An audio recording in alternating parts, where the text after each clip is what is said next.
Are we ready, Auden? We're good? Okay, because it still says you're in a practice session, so I wasn't sure. I'm just starting up the YouTube, but the YouTube. No.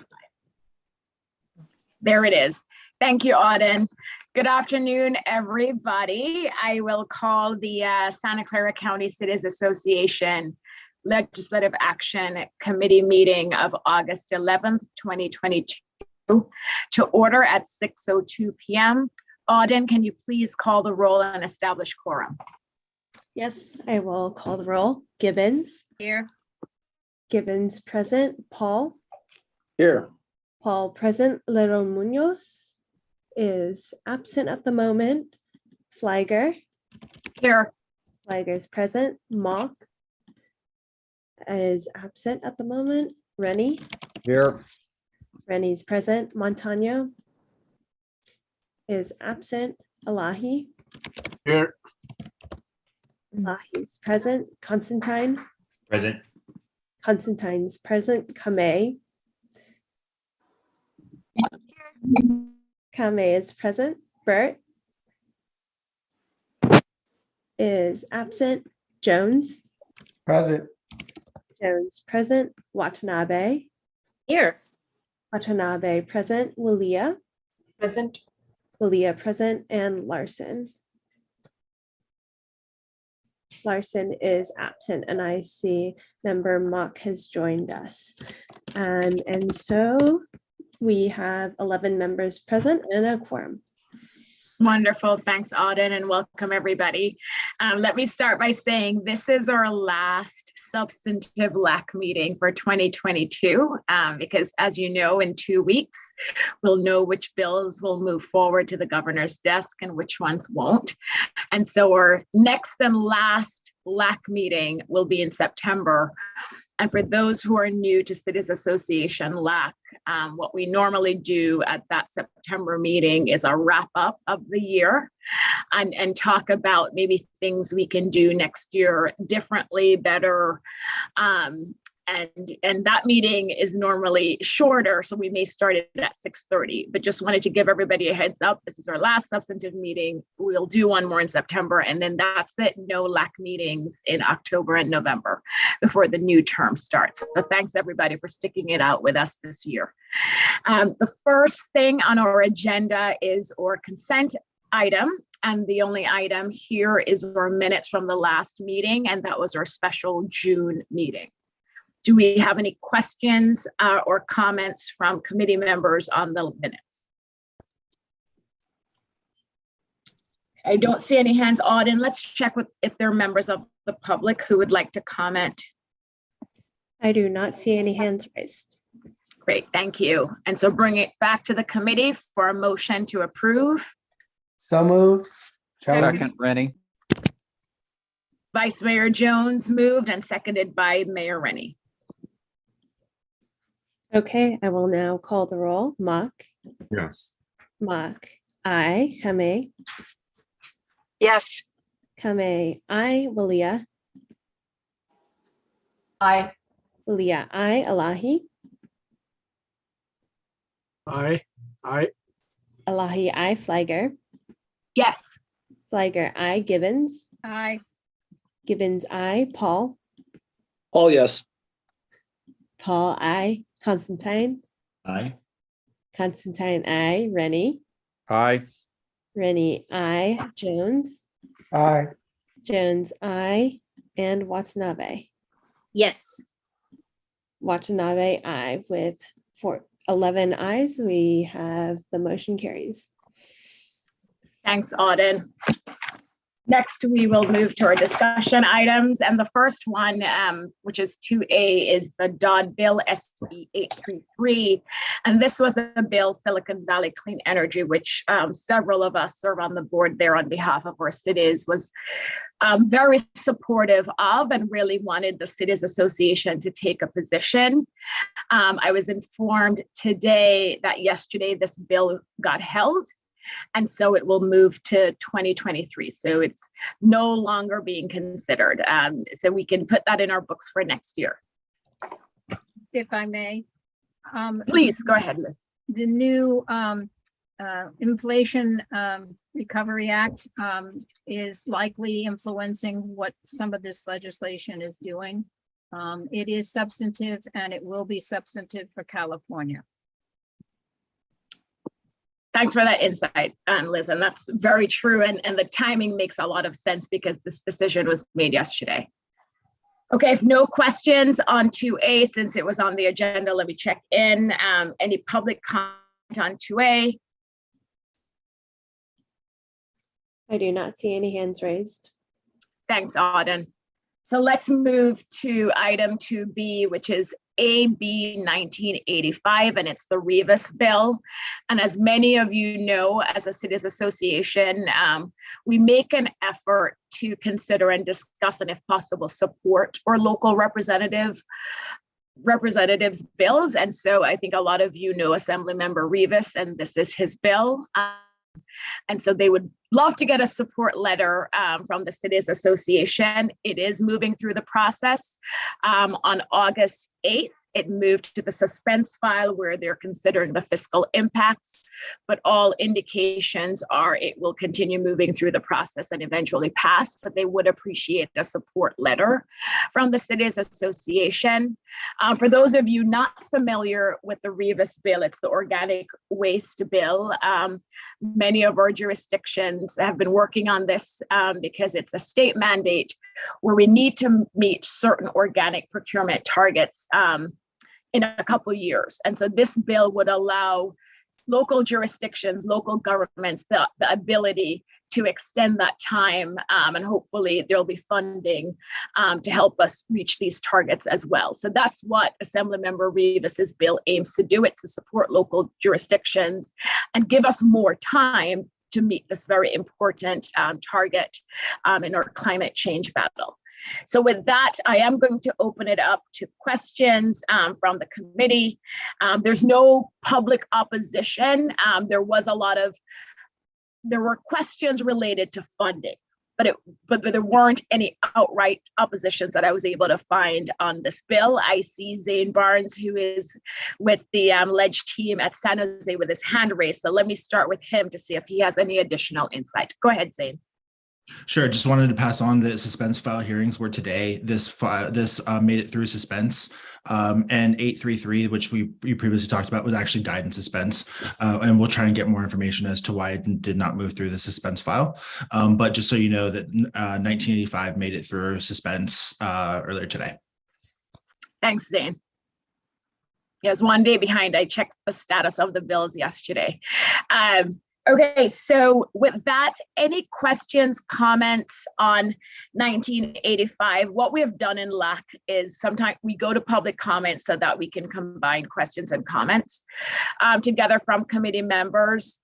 So unless someone has a burning question, Auden, let's check in with the public to see if they have any comments on this bill. Do not see any hands raised.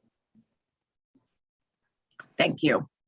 Okay, so bring it back to the committee. We have a sample letter in our packet from the Cal Cities Ledge team. They are supporting AB 1985. And so I look for questions, comments, a motion to recommend to the board for us to take a support position. Mayor Walia. Thank you so much, Chair Fliger. My only question is how have we looked closely how it's going to impact the residents in terms of increasing what we end up paying? Because Saratoga has a lot of senior residents, and that is always a concern. We end up increasing the bill for them. So I did not see that in my research. Mayor Givens, before I go to you, let me check with Zane if he has an answer to that question.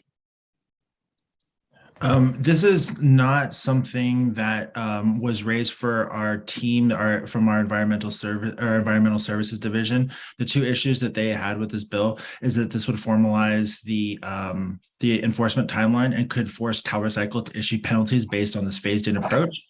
And providing alternative methods to reach these targets would have provided additional pathways for jurisdictions to remain in compliance, as well as additional time and flexibility to implement this unfunded mandate. And those are the two things related to any form of financial impact, Mayor Walia. It's the penalties that would be imposed on our cities if we fail to meet the targets, but then also the fact that it's an unfunded mandate. And there was a lot of correspondence related to how is this being funded, but nothing regarding how it would directly impact our residents. And Los Altos has a similar issue as you raised. Councilmember Gibbons. I was just going to say, I think if Zane agrees, this doesn't directly increase the cost to our constituents. That is basically in the original legislation and has probably already gone into effect in our recycling, organic waste and garbage bills already. So this is more a procedural question, as I understand it. Right, the bill, and I don't have the number in front of me, but the bill that already passed a few years ago, the mandate is there. It's just a matter of when this goes, the penalties would start being imposed on cities if they fail to meet the target. And so Assemblymember Rivas is trying to give us breathing room by extending the effective date. This addresses SB 1383 implementation. That's the bill. Thank you. And if there's no other discussion, I would recommend that we write a support letter for this bill from the Cities Association. Thanks, Councilmember Gibbons. We have a motion. Do we have a second to support? Second, Rennie. Thank you, Mayor Rennie. Any comments? So I spoke with one of our representatives recently and on housing bills, but I think this was a general feedback and comment where it's possible they would appreciate any suggestions on how we would want to amend. I think, Gustav, I think you're unmuted. Thank you. So on this bill, I don't know if anyone has suggestions or things they want to highlight, but I thought I would just ask. I think the Cal Cities sample letter is a great letter for us to just copy. But I want to make a point that they do like suggestions on how to improve or change bills as opposed to just taking support or opposition positions. Councilmember Watanabe. Thank you, Chair Fliger. I was just going to add that Santa Clara supports the Cities Association's support of this bill as well. And as mentioned and asked Zane, and he confirmed that this does, it falls in line with 1383, the bill that's already been passed, and just makes it stronger and just continues this good work, finding good ways to just do better composting and organic or organic food, saving it. Yeah. Thanks for that, Councilmember Watanabe. Councilmember Gibbons. I would just offer general comment on all of these letters. If there is anything that is so too generic in the Cal Cities sample letter, if there's something we could specifically say about the 15 cities and 2 million residents of Santa Clara County, something like that, I think helps give it a little bit of an extra relevance to our elected officials. Yeah, and we have our Cities Association LAC template letter, and that's what the first paragraph says. It introduces who we are. But thanks for that, Liz. Councilmember Kamei. Great, thank you, Chair. So I just wanted to say, as we're considering these bills, the City of Mountain View, we haven't taken a formal position on any of them, but they are part of our priority bill portfolio. So I will be supporting them, but just wanted to put the disclaimer that our next meeting is August 30th. So we'll take a formal position then, but since it supports our platform, I will be able to support them. Thanks. Thank you for that, Councilmember. Okay, don't see, Councilmember Watanabe, is your hand up from the last question, or do you have an additional question or comment? It is up from the last. I apologize. No problem, Kathy. Councilmember Leroy Muniz. Thank you, Madam Chair. Just by way of a caveat, our council has been on break for the last month. We have not had an opportunity to discuss these bills, so unfortunately, I will have to abstain from all of them. Thank you. Mayor Paul. Yes, this is really for anyone who can answer it. Does anyone know how this is being audited or monitored, is this a self-reporting system, or is there an agency within the state that's perhaps regulating and, conducting audits? I'm just wondering how the enforcement of this is being conducted. I know it's through the State Air Pollutions Board. I think that's the board. And we're referring to the enacting bill, which is, as Zane said, SB 1383. But Zane, do you have anything to add to that? Is that the state board that's overseeing this? I believe that's correct. I don't have the exact information on how enforcement mechanisms are included in the bill. I would guess that they were back to 1383. Yeah, I mean, just, real simple. I mean, I guess my question is, the waste management entity, whatever it happens to be, whether it's in jurisdiction or outsourced, is it essentially a self-reporting mechanism where they're expected to kind of keep track of, stuff that gets diverted to, usable organic waste? Or is there like, a schedule upon which, some kind of state regulatory agency goes in and conducts spot audits or something? And that's fundamentally what I'm curious about, mechanistically, how is this? And if it's not that clear in the legislation or in the preceding legislation, I mean, I'm sure, I would imagine, any of our waste management, primaries could probably answer that question for us. So, I apologize for evincing the ignorance, but I'm just kind of curious as to how that's going to be enforced. And because a lot of what you're asking, Mayor Paul, relates more to the enacting bill, SB 1383. I don't have that information. I pulled up the bill, and it is the Department of Resources, Recycling and Recovery that's overseeing the implementation of this process. And there's a schedule, the current schedule that cities and other local jurisdictions would need to meet. But I understand your question about, or is it self-reporting where we're submitting every year, very similar to the RENA targets, to show that we're meeting the targets for a local jurisdiction. And I don't have that answer for you. It doesn't specifically relate to AB 1985, but I do think it's an important question. Yeah, no worries. Chair, I'm happy to take it upon myself to follow up on that question, and I'll, to whatever diligence I'm able to find that's useful, I'll email it to you. And if you want to circulate that, happy to, do that. So thanks very much. That'd be very helpful. I'll circulate to the LAC members. Vice Mayor Jones. Thank you. I just want to say that we are currently, City of San Jose is currently taking a watch position on this bill. So I'm going to have to abstain. But that's what I want to articulate. Thank you. Vice Mayor Jones, are you able to elaborate on why your city has taken a watch position? So there are a couple of areas that of concern, and actually I think Zane could probably articulate a lot better than I can. Sure. I mean, the two concerns that we principally have are the ones that we noted, is that this would formalize the enforcement timeline and could force CalRecycle to issue penalties based on this phased-in approach, and also providing alternative methods to reach these targets. We've had provided additional pathways for jurisdictions to remain in compliance, as well as additional time and flexibility to implement this unfunded mandate. So the concern remains that as it made it out of committee, there were not amendments to the bill. So that's why San Jose remains in a watch position. Thanks, Zane. And the fact that it's an unfunded mandate, I've seen a lot of communication on that as well. All right, Liz, I'll give you the last word. You have a motion on the floor. It was seconded. I'll go to you, and then unless you're changing your motion, I will have Auden do the roll call.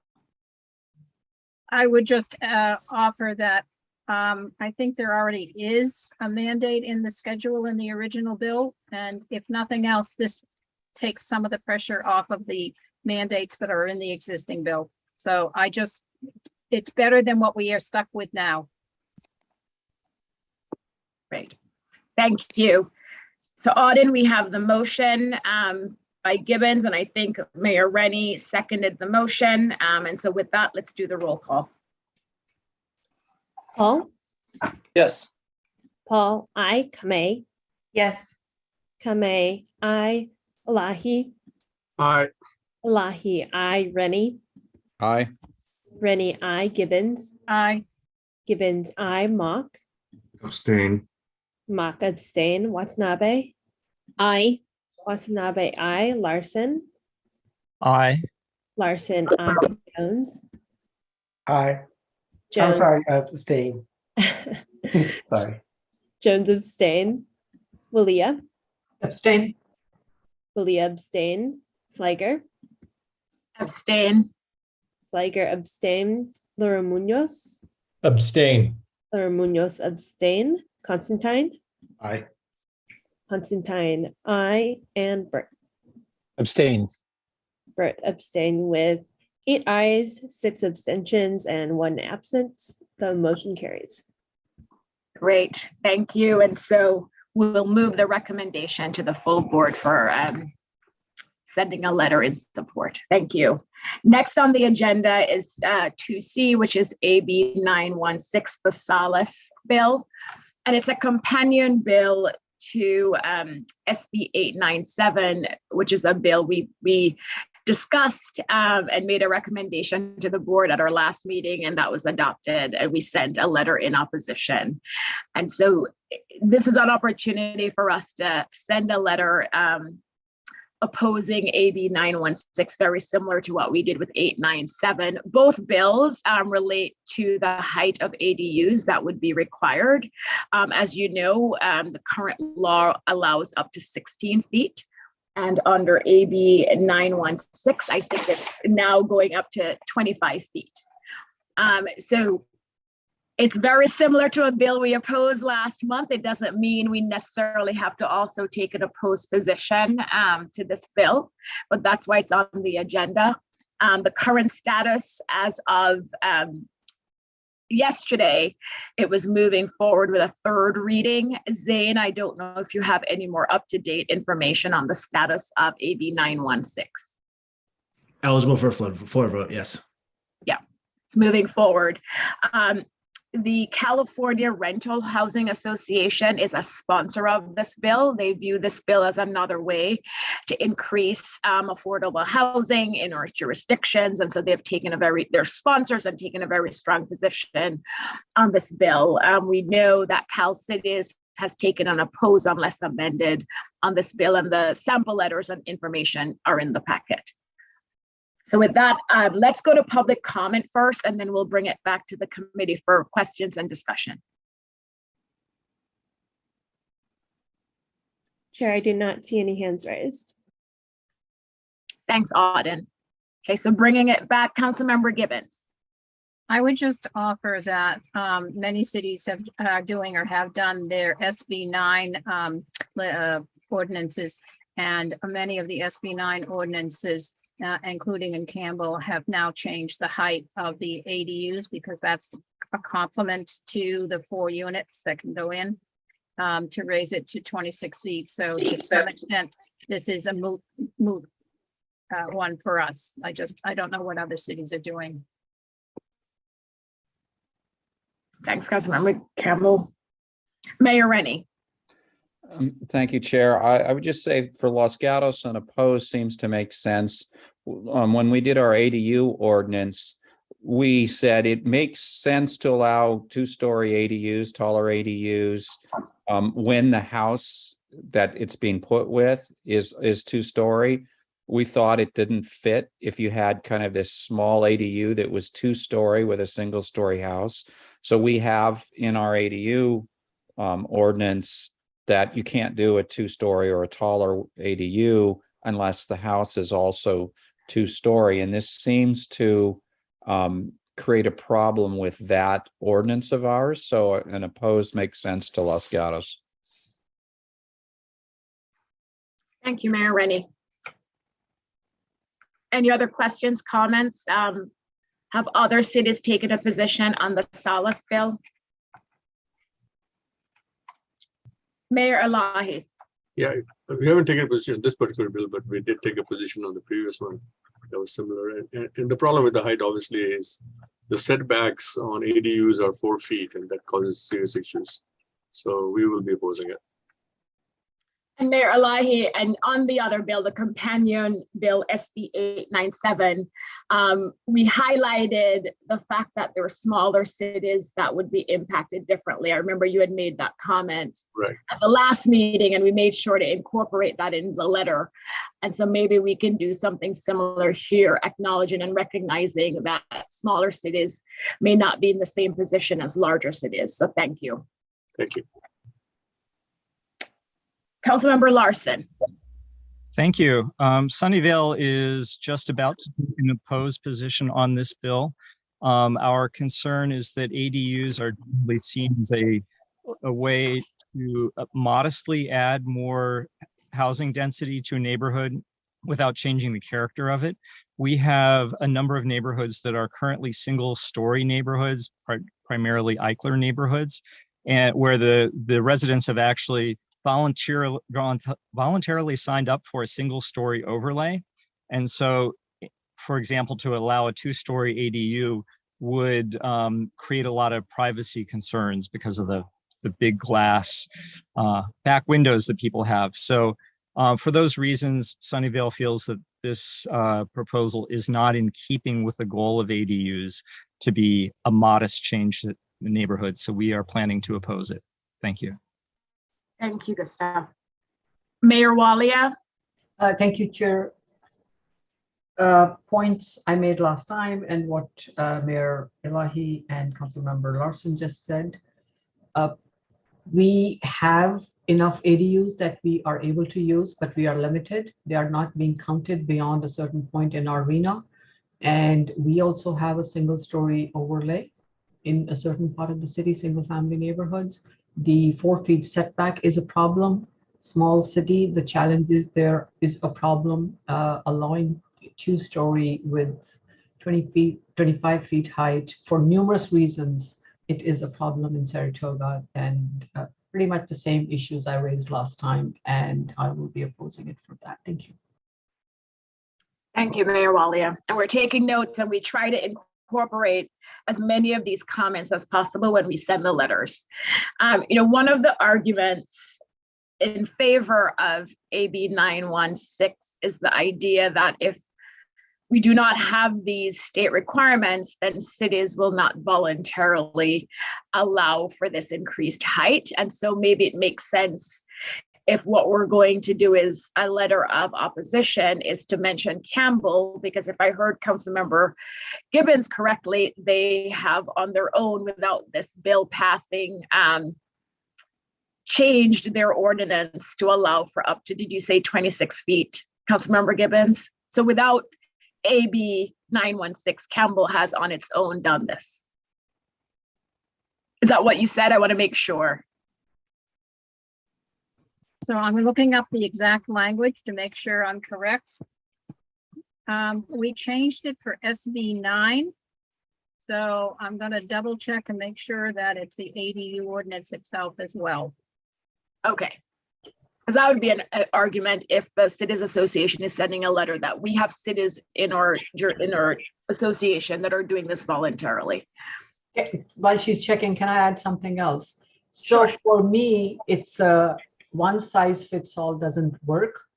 We are not being allowed to count towards RHNA, but they are forcing our hands when we have enough incentives. We have been for decades for ADUs, and we are constantly doing that. So forcing us in a framework that the state feels is appropriate for Saratoga, while not allowing us to count for RHNA numbers, is a lose-lose for Saratoga, frankly.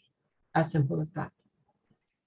And I know there's a cap on the number of ADUs that will be able to count toward RHNA, but we will be able to count some, not all, but we will be able to count some of our ADUs depending on our record towards the RHNA numbers. And we have a good record. That's the point.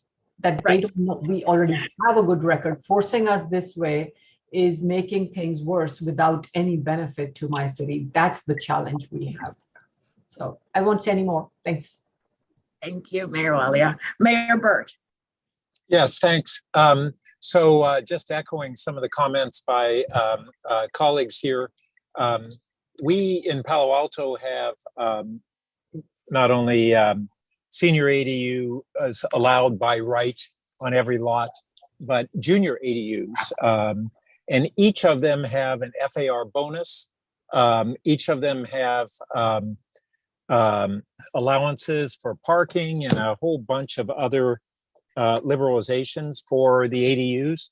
But the idea that I'm not sure if everybody is really visualizing the idea of a 25-foot ADU within a 4-foot lot line setback is really not what most of us have envisioned when we've liberalized our ADU ordinances. As it's not only in the Eichler neighborhoods, of which we have many, but really in a whole lot of settings where ADUs are being embraced in our city and fit in.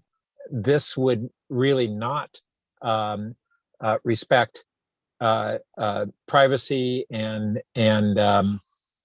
design compatibility in many circumstances. Now, there may be circumstances where that height would be compatible, but across the board and mandated by the state is something that we've been opposed to.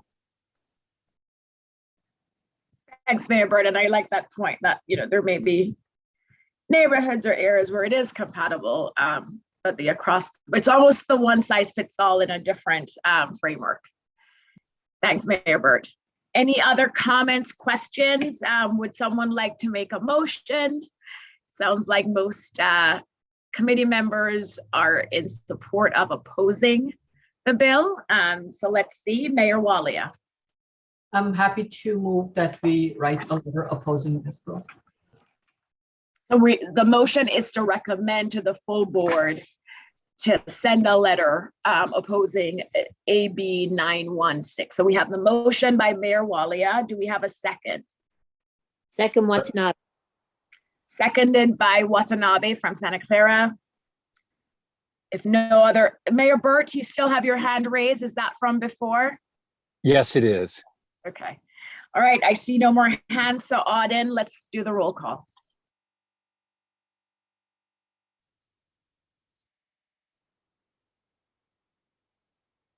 Jones, We also have this one on the watch list, so we are abstaining. all right, Jones abstained. Leah, Aye for the motion. Leah, I, Elahi, Aye. Elahi, I, Rennie, Aye. Rennie, I, Larson, Aye.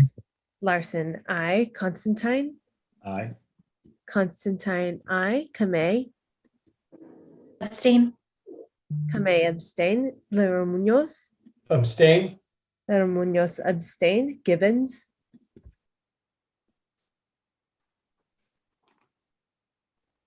is Gibbons present? She is. Liz, are you there? I can come back to her. Paul? Sorry. I'll abstain. I'm reading the ordinance to make sure. So it's complicated because we want the ADUs and the second units on the second floor to leave more open space. So I'm looking to see if it specifically mentions 25 feet. If I find that, I'll let you know. Thanks, Liz. Okay, we have Gibbons as abstaining. Bert? Yes, aye. Bert, I, Watanabe. Aye. Watanabe, I, Flagger. Abstain. Flagger abstain. Paul? I'll abstain. Paul abstain. Mock? Aye. Mock, aye. With 8 ayes, 6 abstentions, and 1 absence, the motion carries. Thank you, Auden, and thanks, everybody. Moving down on the agenda, I'm actually going to skip 2D and 2E and go to 2F. As many of you will recall, we already sent letters on items 2D, E, and F. The reason why they're on the agenda again is these bills continue to make their way through the process. And so sending letters to remind our representatives of our position is why we want to send updated letters. So it's at the top of their mailboxes when they're taking the votes, I think, next week. But the reason why I want to jump to 2F, it's AB 2097, which we already took an opposed position on. Councilmember Gibbons brought to my attention that there's a companion Senate Bill 1067 that again is very similar to AB 2097. And so I wanted to consider these two together. And Councilmember Gibbons, I think we're all familiar with 2097. Do you mind giving us an overview of SB 1067? It is basically the same. It is talking about limiting the city's ability to require parking within 1/2 mile of the light rail or public transit. And as is before, the definition of what public transit stop is unknown. And in the past, some ABAG and SB, what do you call it? Not SB, Plan 2050 utilized the definition of it was 15-minute headway of buses. And then that was changed to 15-minute headway in the AM and PM peak. So without clarity of what they're really speaking to, I think it's very important to oppose this. I would also offer that if you have an SB 35 project or a project that is coming in for a density bonus, both of those, SB 35 explicitly and as an incentive for a density bonus project, already allow for the elimination, and SB 35 requires elimination of parking requirements. So there's more than enough opportunity in existing state law to address the issue. Thanks, Liz. And we mentioned the density bonus law in the AB 2097 letter we sent for that very point, which is one of the benefits of being able to do this is to incentivize affordable housing construction. And so if they take away this carrot, or some people see it as a stick that we have to increase that, you know, it may not be to the city's advantage, it's definitely to the developer's advantage.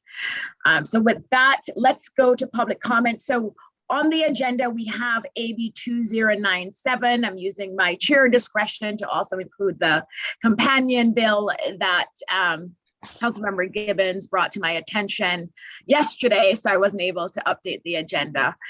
And so with that, let's go to public comment, Auden, on AB 2097 and SB 1067. Chair, there are no hands raised. Thank you. So I'll bring it back to the committee for questions, comments. Again, we sent a letter opposing AB 2097 last month. And so we would essentially send the same letter unless committee members have additional comments, and then also mention the companion Senate bill. If I may, Zane might know this. I tried just before the meeting to get an update on the status. There was a hearing today, and I don't know the outcome of the hearing. If it was put into or moved forward or put back into suspense. I know AB 2097 as of yesterday was put into the suspense file, but I don't know about SB 1067. Zane, do you have an update on those two? Yes, both got a due pass out of suspense. They're moving forward. There was an amendment to 2097, and we haven't received the actual amendment yet. So that's the only thing we're awaiting. Okay. So if I'll reach out to you, Zane, because most likely we'll get the letter out. We aim for the day after our meetings, but sometimes you don't get them out till Monday.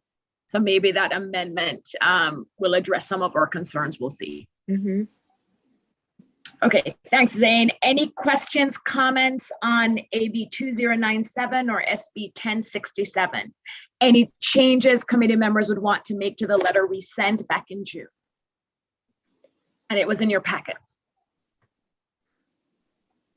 I move that the committee recommends sending a similar letter to what was previously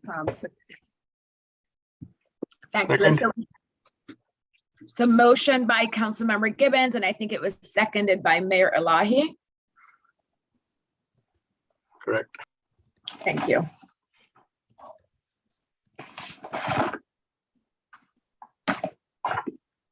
Auden, we can go ahead and call the roll. Okay.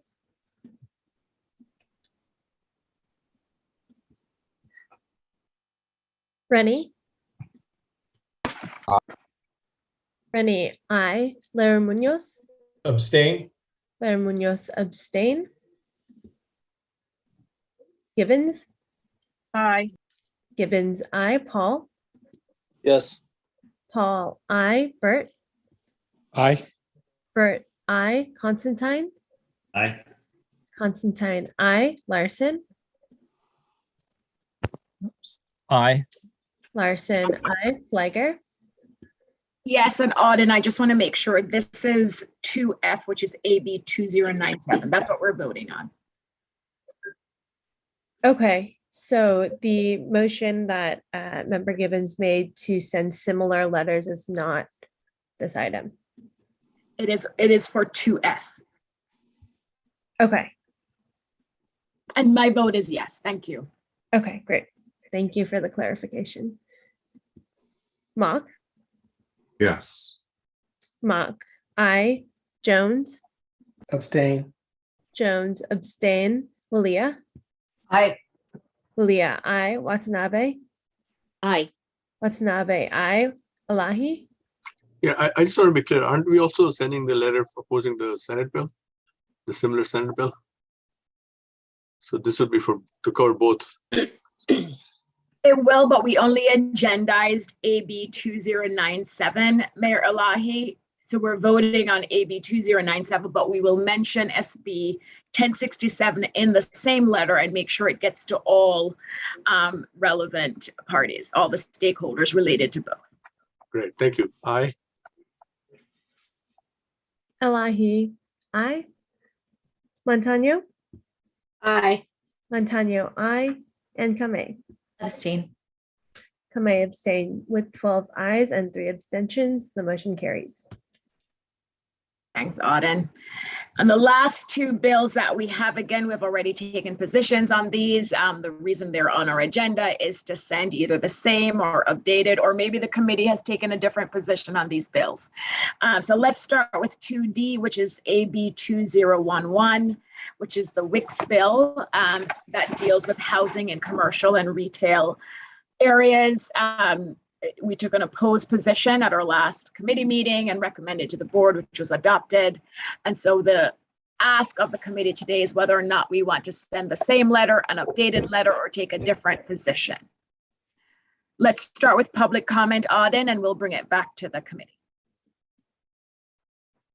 There are no members of the public wishing to comment at this time. Thank you. And the status I have, Zane, is that it was also referred to the suspense file. I'm assuming it kept moving today, but any updates there? Yeah, it got a due pass out of committee, but it was amended. And the amendments, we're still waiting to see them final, but it was moved out of the suspense file with a sunset provision, a delayed implementation, updated affordable housing requirements, and environmental language. That's all I have right now, but there was amendments made.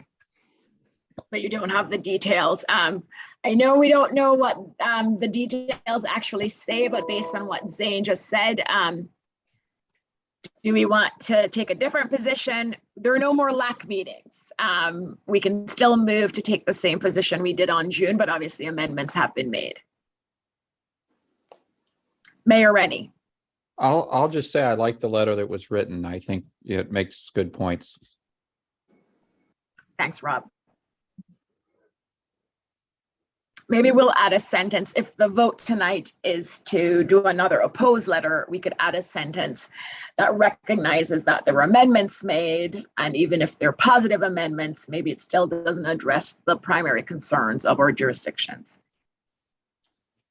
All right, I I don't see any more hands with questions, comments. Would someone like to make a motion? I would make a motion, Gibbons, I would make a motion that we resend the opposition letter previously sent with the amendments and additions recommended by Chair Flyger. Thank you, Councilmember Gibbons. We have a motion. Vice Mayor Jones, I see your hand raised. Yes, sounds like I might be an outlier on this one, but we actually have a support if amended position. And as Zane mentioned, we don't have the specifics in terms of what was amended, but the city of San Jose currently has the support if amended. So I can't support the motion on the floor. And Vice Mayor Jones, I may come back to you. I know we're getting close to 7. Right. But I'm just curious what the city of San Jose was asking to be amended. But let's see if there's a second for the motion. And if we have time, I may come back to you. Because maybe it's something we could also include in our opposed letter. Okay. So we have the motion by Councilmember Gibbons. Do we have a second to oppose AB 2011? Rennie will second. Seconded by Mayor Rennie. So let's do discussion. Vice Mayor Jones, I'll come back to you. Yeah, so we were looking to have several amendments to protect our industrial land as well as our urban village planning. And I don't know, Zane, if I know you said you didn't have the specifics in terms of what was amended, but those were the issues that we were concerned about. Yeah, those were the primary issues we were concerned with. We received amendments that address both of our concerns on protection of San Jose's industrial land, as well as our urban villages in the general plan. And therefore we moved to a support if amend. And we think that potentially with the amendments in our evaluation that we may move to a support position. Thank you. And for a lot of other smaller cities, that don't have these areas you're referring to, for us, it's, maintaining the commercial and retail districts that we do have. Right. Okay, so we have the motion, it's seconded. I don't see any more hands. Auden, let's do roll call. And this is on AB 2011 2D. Okay, and remind me the motion and secondary, please. Gibbons, Rennie. Great. Thank you. I see someone raising their hand. So Vice Mayor Montano. thank you, Chair Fligor. Can you go ahead and repeat what the motion is? What is it for? The motion Sorry. is, it's for AB 2011. And it's to send a same letter that we sent in June opposing this bill. So we'll recommend to the board to take the same position.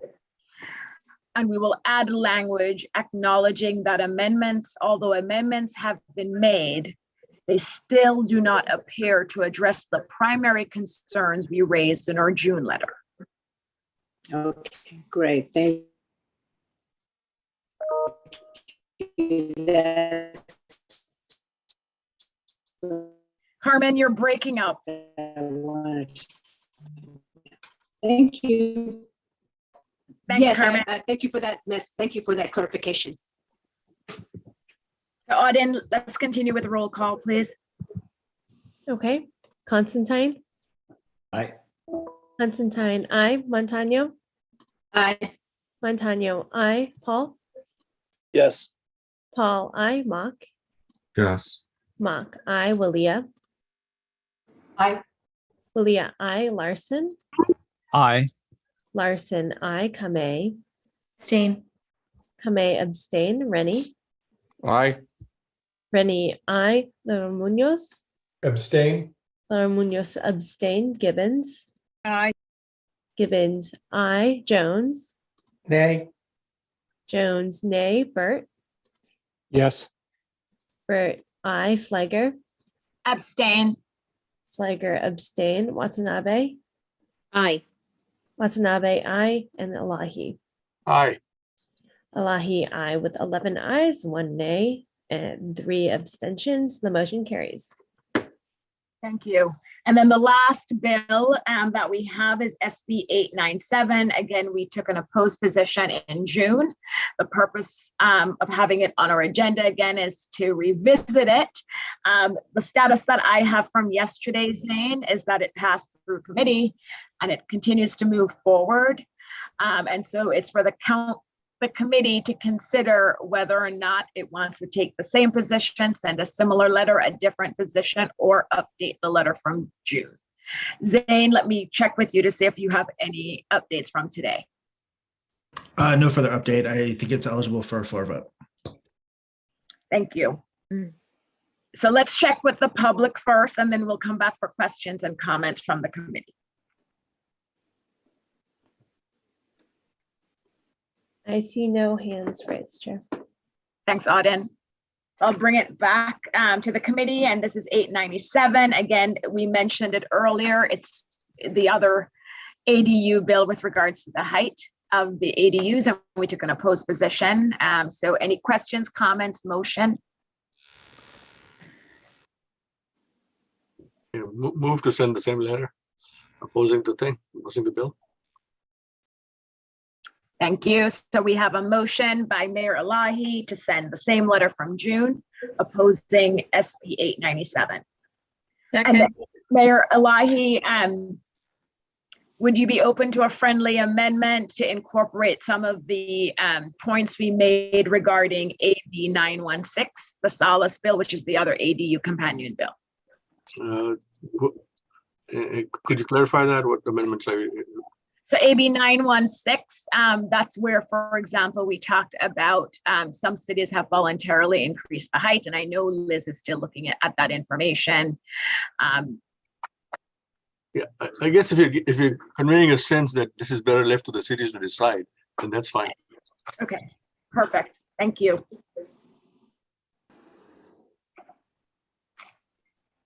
Okay, so we have the motion by Mayor Elahi to send an opposed, to recommend to the board to send an opposed position. Do we have a second? I'll second that.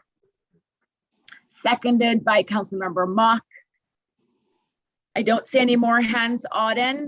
So let's do the roll call on 2E SB 897. Okay, great. And is that with the friendly amendment? Thanks for the clarification. Yes, it's with the friendly amendment. Okay, great.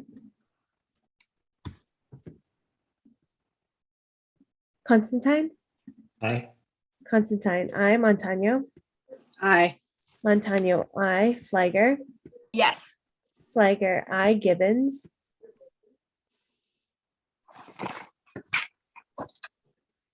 Aye. Gibbons, aye. Watanabe? Aye. Watanabe, aye. Mock? Yes. Mock, aye. Paul? Yes. Paul, aye. Larson? Aye. Larson, aye. Kamei? Abstain. Kamei, abstain. Jones? Abstain. Jones, abstain. Laro Munoz? Abstain.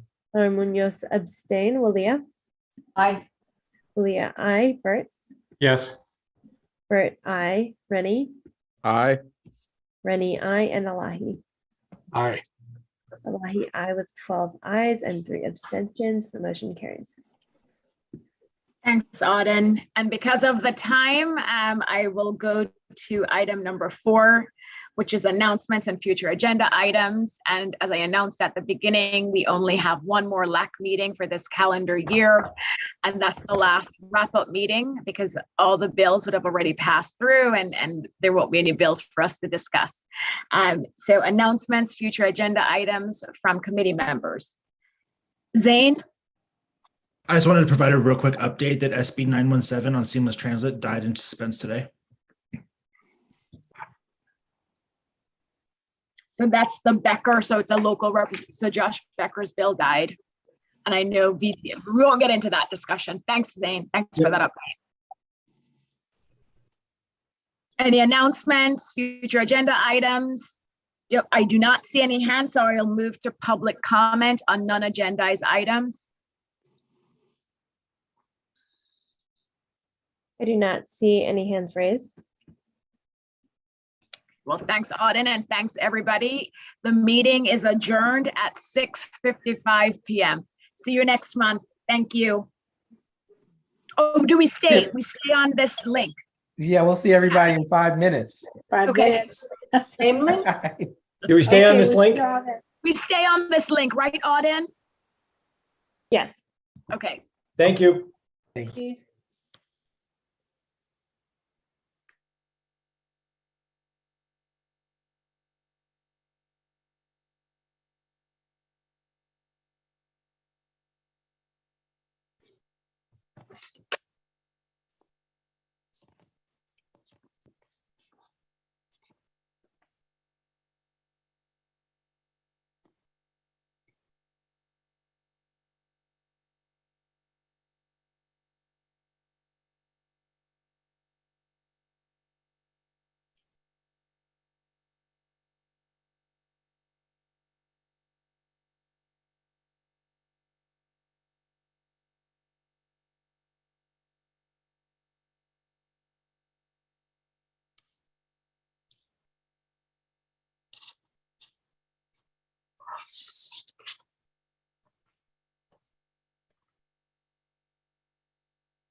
All right, it is 7 o'clock. Welcome everyone to the Cities Association Board of Directors meeting.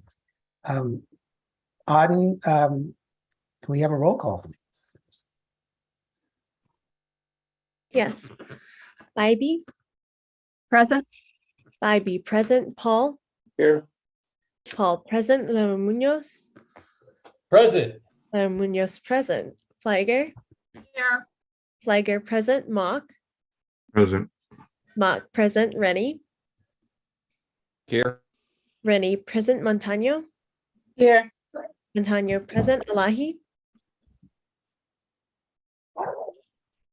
Elahi is absent. Constantine.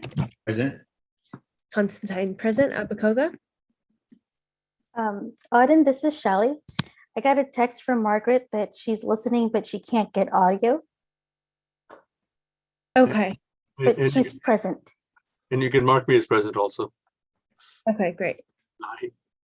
Thank you.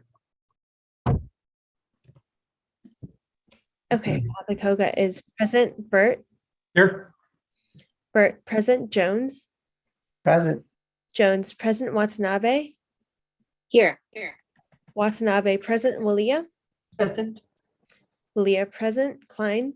Present. Klein present. With 15 members present, we have a quorum. Thank you very much. First order of business is the consent agenda, and we will go to the public first to see if there's any public comments. Seeing no hands raised, bring it back to the board. I'll entertain a motion. If there's anyone who doesn't want to meet exclusively over Zoom, speak now or. I see one member of the public with their hand raised. All right.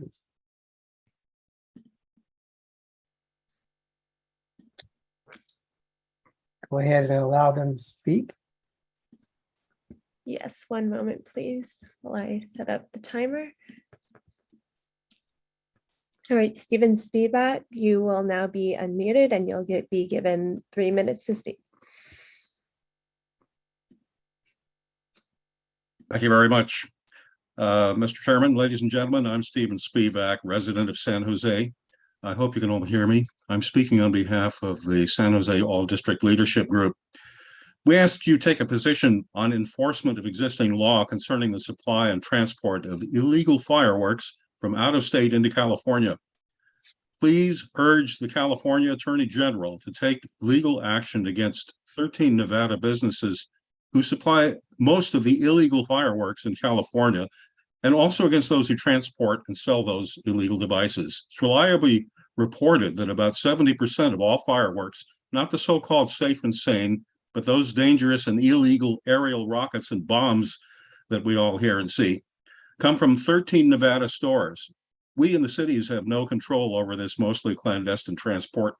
California departments must collaborate against it. Some are doing it, but more must, including the California Department of Justice. We urge you to call for the Attorney General to act under Health and Safety Code 12704, which states that the Attorney General shall serve notice to any individual or business known to supply fireworks that any unauthorized shipments into California will result in an immediate report to federal authorities with a request for any relevant federal prosecution. To emphasize the urgent need for DOJ involvement, earlier this summer, the City of San Jose, Sacramento County Board of Supervisors, Santa Clara County Supervisor Chavez, and State Senator Dave Cortese all requested the Attorney General to fulfill his obligation under the law. I believe that samples of these are in your packet for your reference. Unfortunately, the Attorney General's office has declined to take the mandated action. In his declination, the Attorney General downplayed the potential of alerting anyone to the contents of California law. To reiterate, California Health and Safety requires that the Attorney General notify offenders about potential federal law and not California statute. Our city, your city, our neighborhoods, your neighborhoods, and those of every city in California depend on timely and effective law enforcement, as you well know, that truly backs our laws with the promise of consequences. In this case, failure to act is absolutely not an option to be dismissed by an elected public official whose expressed top priority is public safety. We request that you place this item on your next meeting agenda. Further, we ask that you consider addressing the Attorney General from your individual cities. And FYI, we hope soon to ask the same from the League of California Cities, and we would request your support with the League as well. Mr. Chairman. Thank you. And Auden, can you note that actually that was part of public comments. I was aware that the speaker was going to speak to that issue. Bringing it back to the board, I want to entertain a motion for the consent agenda. So moved. Second, Watanabe. Thank you. On.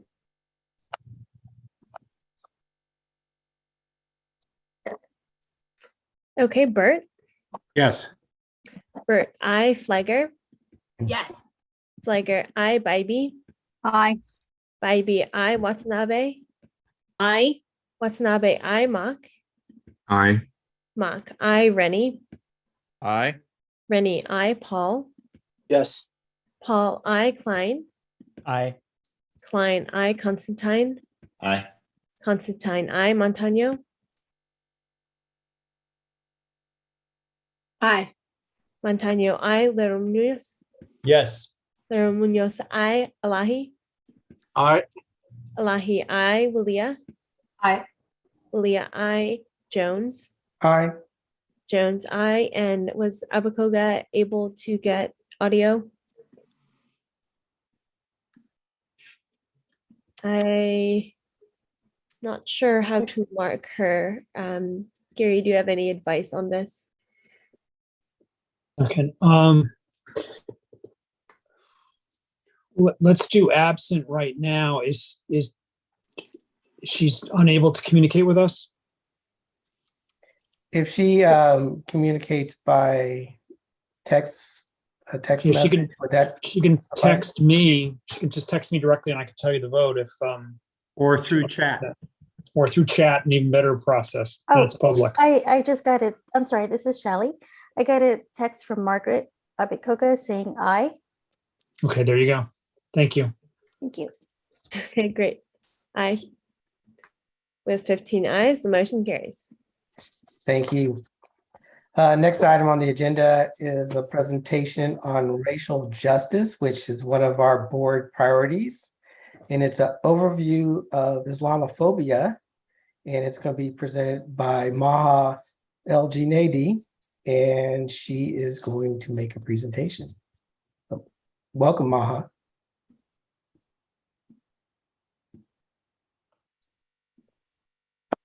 So I need to be given permission to put my video on.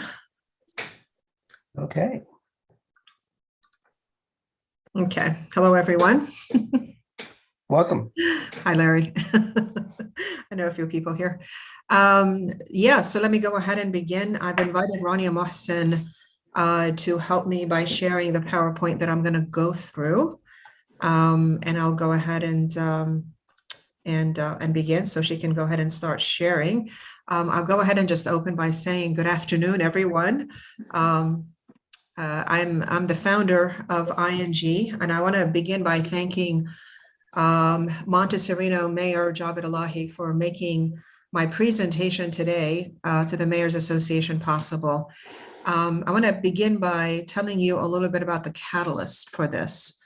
And the catalyst was a San Jose City Council meeting on June 7th, in which racist attitudes came to light when the mayor of San Jose asked the council to authorize his trip to Qatar, where he had been invited along with other US mayors to discuss water issues. He was immediately challenged by a council member who pointed out to him Qatar's negative human rights record, which I thought was fair criticism. But the mayor, for some reason, attributed Qatar's human rights violations to elements of Sharia law, and I'm quoting that Qatar allegedly followed. And during the discussion, he again pointed to, again, I quote, Islamic law as the reason Qatar could not be expected to uphold the rights of women and of LGBTQ people. In the discussion that followed, I noticed that no one challenged the mayor's stereotypical assumptions about Sharia and Islamic law, which, as I pointed out in San Jose Spotlight that called me about this, was full of stereotypical views of women's lack of rights in Islam, with one female city council member stating that as a woman, she would be scared, and this is a quote, to travel to Qatar. The council went on to vote against authorizing his trip to Qatar. And what was really disappointing for me was that no one on the council, and I know many of those people on the council, so that's just why it was shocking. No one on the council contested the mayor's biased remarks against an entire religion. No one stood up to say, for example, hey, Mr. Mayor, you're out of line for suggesting that Sharia clashes with our values. Our Muslim neighbors in our city are Americans who practice Sharia. What do we think of them? Ironically, and in the same discussion, only what was bad or negative about Qatar was attributed to Islam or Sharia, while everything good that the mayor talked about was attributed to Western influences. So I later wrote an article about this event and asked, is the city of San Jose Islamophobic? And if it is, despite it being so ethnically diverse, then what might that mean for other cities in the Bay Area and across the country? That article was read by Mayor Javed Elahi, which is how I ended up here. So this is the background of why I'm here. And I'm here to teach a little bit about Islamophobia by first defining the term and looking at its roots, and then discussing its impact on Muslim families in the Bay Area. And I'm going to close with an ask of all of you. So let's go ahead and get started. I'm going to begin by defining. So next slide, Rania. Islamophobia is basically anti-Muslim racism. And of course, Islam is a religion. Muslims are people who follow a particular religion. So how is it racism? Well, it's racism because Muslims have been racialized as non-whites. And so that's why scholars today view Islamophobia as anti-Muslim racism. And it involves viewing or portraying Muslims, and in some cases promoting Muslims in one of the following ways: promoting Muslims by the Islamophobia network primarily. They're usually portrayed as being monolithic and static, meaning that they're all the same and unchanging.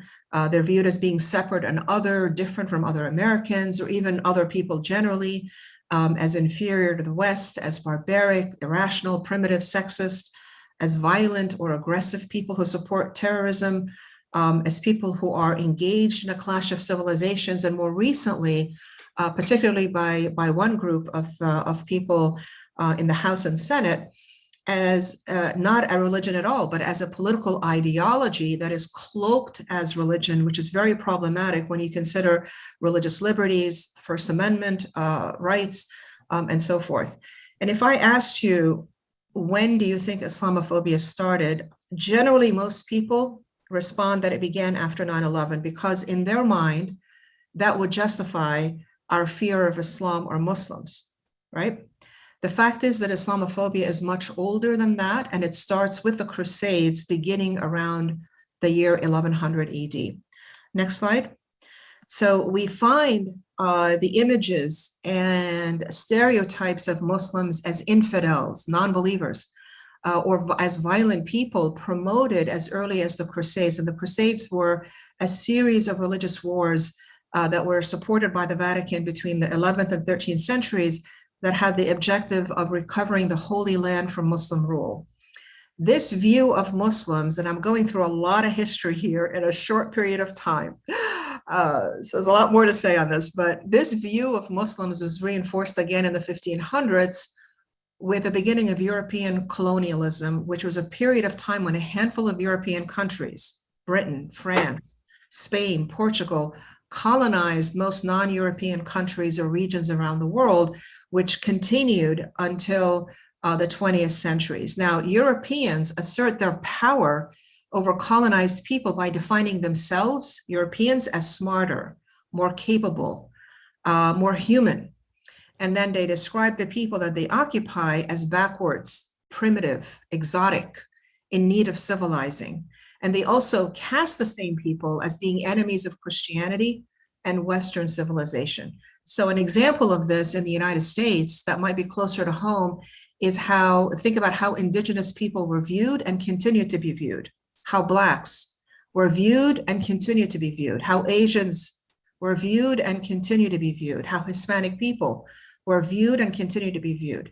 What we're talking about here is white supremacy as an institutional system. We're not talking about white people. We're talking about a system, an institutional racist system, which is cloaked today as white Christian nationalism that views non-whites and non-Christians in a particular way.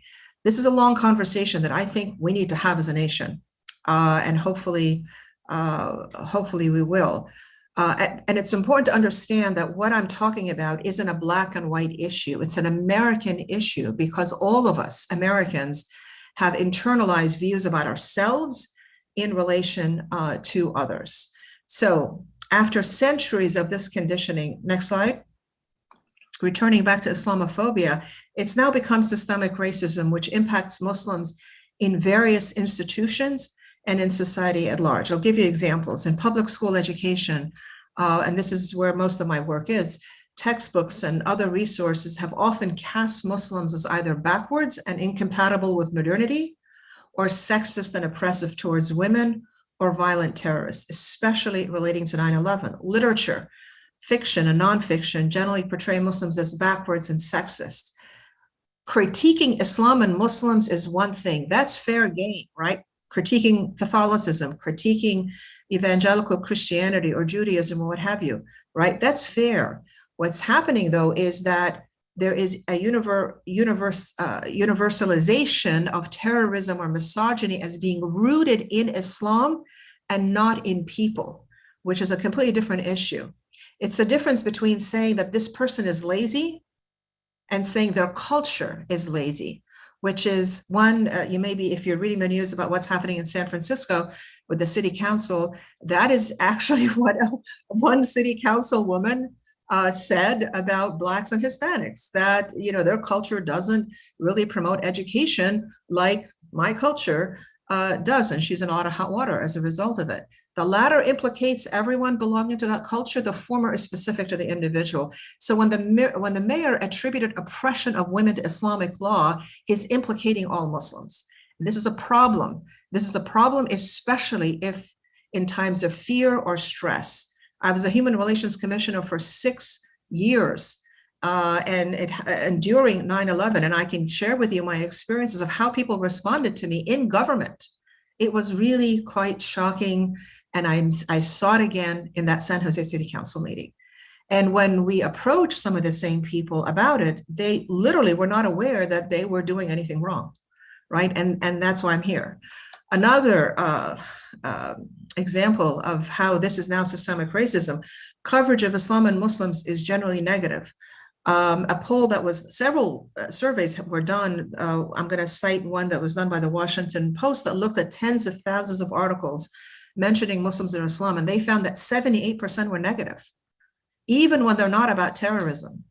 Other studies have shown that news coverage of Muslims is more negative of other minority groups, and that terror attacks by Muslims in the US receive 3.5 times as much media coverage as attacks by non-Muslims, right? Hollywood and the way that it depicts Muslims, video games, popular ones, like the Prince of Persia, or the Call of Duty, reinforce stereotypes that Muslims are bad guys. And then, of course, we have Islamophobic campaigns, and all of that becomes public policy because these are human beings that are making policy, such as the Muslim ban, for example. You may not know this, but when surveys were done in the state of California about the Muslim ban, 1 out of 2 Californians supported the Muslim ban. And we're a blue state, 1 out of 2. And that's alarming. That's scary. So next slide. It's no wonder that many people today internalize these attitudes, and people have adopted these stereotypes. They affect our subconscious, and they often override our values as demonstrated by various studies. This means that even if you don't believe you're biased or racist, especially people of color, they'll say, I'm not racist, I'm not biased, I'm a person of color, I'm a victim of racism, right? But we've been so conditioned to think in certain ways about people, other people of color, that we act in biased or racist ways. And this is what I saw in the conversation in the San Jose City Council meeting. And I think that we all need to be aware of it, regardless of what your background is. Now let's look at the impact on Muslim families. Next slide. And the slide after that. So according to many polls, negative views of Muslims continue to be pervasive. I'm just going to cite a few of them. In 2019, YouGov poll found that only 15% of Americans have a favorable view of Islam. Another one by Pew in the same year found that 41% of Americans believe Islam encourages violence more than any other faith.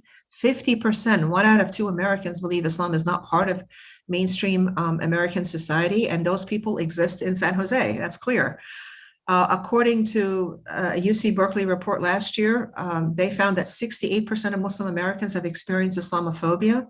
And of these, 76 experienced it recently. I can share with you some examples from my own experience. I was on a plane sitting next to a woman, and we were flying from San Jose to San Diego. And I was actually, I'm an advisor to the State Commission on Police Officers and Standards and Training. So I often fly to San Diego for our meetings. And the same woman that I was talking to the entire time as we were landing, she told me, I'm really glad that we talked, because when I saw you boarding the plane, I called my daughter and I told her that I am worried about boarding the plane with this person boarding with me. She's carrying 2 bags. I'm really concerned. I'm going to talk to the pilot. I'm going to talk to the flight attendants because I'm concerned. Her daughter thankfully talked her down and told her mom she's gone through TSA, just board the plane. She tells me all of this and she says, I'm glad that we talked because I was really concerned about flying with you. This is one of many examples that I can share with you. I'm an American. I'm an American like anybody else is. The only reason that she felt this way about me is because of what she sees in the media, obviously, and just her experience, with culture and how that culture views Muslims and Islam. 94% say that Islamophobia affects their emotional and mental well-being. And the last one is really interesting. 88% censor their speech or actions out of fear of how people might react to them. There have been many Muslims that have been pulled off of planes because of concerns or fears by other passengers, because they're speaking Arabic, because they're reading the Quran, because 2 men are flying together and they're considered to be a threat. And this is why they censor their actions and speech. I can tell you, I'm a practicing Muslim. I'm a person of faith. I pray 5 times a day, and I've stopped praying in public. I've stopped using prayer beads. I just happen to have one on my desk. I don't use this in public anymore. I don't read the Quran when I'm flying anymore because I don't want to concern anyone. So this is an example of how we've had to adjust to this situation. Next slide. This, of course, leads to discrimination. So this is based on a recent poll in 2020, found that 60% of Muslims report religious discrimination. This is compared with 58% of Jews, 26% of Catholics, and 29% of Protestants. And it just shows that Muslims are viewed and treated differently. The poll also found that Muslims are much more likely than other groups to experience religious discrimination in institutional settings. You'll see the numbers there, 44% of Muslims versus 5% in the general public at airports. They experience the same when applying for a job, when interacting with law enforcement, and when receiving health care. Next slide, and I'm going to close with this, is bullying of Muslim students. Surveys, both by CARE, that you might be familiar with, and another organization called the Institute for Social Policy and Understanding, found that 51% of Muslim families say their child was bullied for their faith, double the level of families in the general public. And a lot of it happens by adults. I was an advisor for President Obama in the bullying prevention work that was done by Secretary Duncan. And I can tell you that all of the reports showed that a lot of the bullying is happening because of the silence of the adults. I can say a lot more about that. And according to a CARE report, and this is, they interviewed Muslim families here in California, and they found that 40% of the students report being bullied because they are Muslim. Verbal bullying often associates Muslims with terrorism. Girls wearing hijab, like you see me wearing, have their scarves offensively touched. And 14% of students report that they've missed school because they felt unsafe. And much of this is also happening on social media. So I'll close with this next slide about countering Islamophobia. Two major strategies, and they all start with yourself by challenging your own assumptions, which is why we stress education. And two, provide education about Muslims for both your leadership and staff in the city. That would also include cultural sensitivity or cultural competency, and doing so by having Muslims like the Muslims at ING, the organization that I work for, deliver this training. People that are authentically Muslim and that are reliable sources and that have a lot of experience doing this work. Thank you. I'll stop here. Thank you, Maha, and thank you, Mayor Elahi, for bringing this forward. We will now entertain questions. If any board members have questions on the presentation. Mayor Elahi, go ahead. Yeah. Thank you for having this presented to us. I was kind of shocked too to see what was happening in San Jose. After living here for 40 years and being part of the system, my dealing has been wonderful. I've never felt any kind of discrimination, but it goes on, and people sometimes don't realize it. So, Ma, thank you very much. It's an excellent presentation. I hope the rest of us can consider having our cities also entertain this presentation to them directly, or to other organizations. I think, we might think it's gone away and it's not there, but unfortunately, the last 4 or 5 years has seen a lot of prejudice and given rise to a lot of racism. And right now, it may be Islamophobia may be at the top, or maybe Black Lives Matter may be at the top, but all these racisms, they have a lot of in common, and we need to address each and every one of them. So yeah, thank you for listening to the presentation. Thank you for presenting. Thank you. And thank you, Mayor Klein. Yeah, great to see you, Maha, and thank you for the presentation. If you could send that, good to see you again. Thank you. If you could send that to us, I would like to forward it on to council members, and we'll see. Definitely, we, from a Sunnyvale standpoint, we are in the process of having a new Office of Equity and Inclusion, and I think the new manager of that will be actually very, very appreciative. So she's been looking for ways to highlight the diversity and basically break down some of those barriers in our community. And so I appreciate that, and appreciate all that you and your organization do. Thank you. Larry, you've done a great job already. We had a hate crime that happened in Sunnyvale, and Larry, and with the chief of police, did a series of events that really brought people together. And one of the things that we did for them was we did an interfaith panel that brought in people from different faith backgrounds talking about various issues from our own perspectives. And I think it was incredibly well received. I think it's something like 500 people showed up. It was standing room only, and it was amazing. Yeah, it was. You do a great job. Another thing that we do, which I think the city of San Jose is going to do, they're holding an event on Islamophobia, which I'm really grateful for. They're holding another event, a panel, where we talk with African Americans on the panel with us, Jewish Americans who talk about anti-Semitism, Hispanic, Asian, and Indigenous. So there's 6 of us on a panel. We talk all together, talk about the roots of bigotry, the interdependence, how they're all related, what we want you to know about us.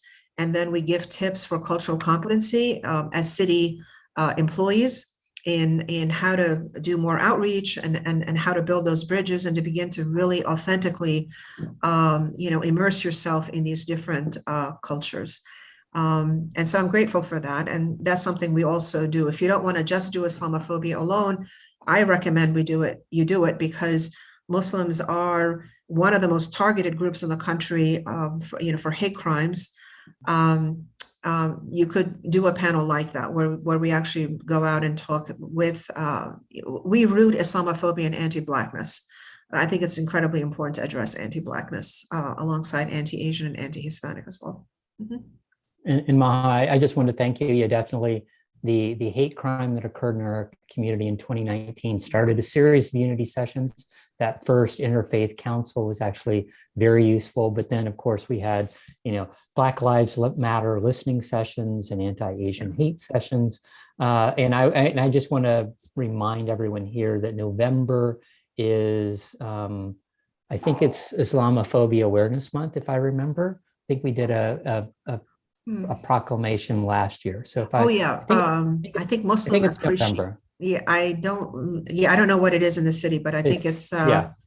Yeah. Muslim appreciation or basically Islamophobia awareness, just making sure that, it's making sure that you're basically putting light on the positive impacts as well as, the derision of hate. So thank you. Thank you. Thank you, Steve. I just simply wanted to thank the Cities Association and your leadership for making racial justice the priority that it is. And I know we've been working on it for several years. And I think keeping this as a standing committee is a great idea. And I too thank Maha for her presentation. Steve. Thank you, Steve. Mayor Burt? Yes, thank you as well. And I would also like to get a copy of the presentation if you would please send that.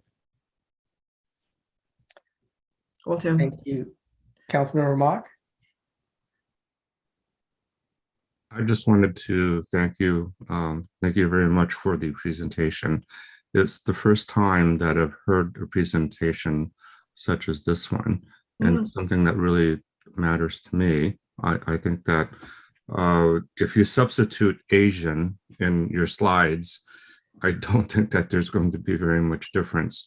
Or if you substitute Black or any other race or religion, it's what stereotyping does. And if we can have more education on a formalized basis for not only board members, but different entities, individuals, we might be able to help a significant number of people.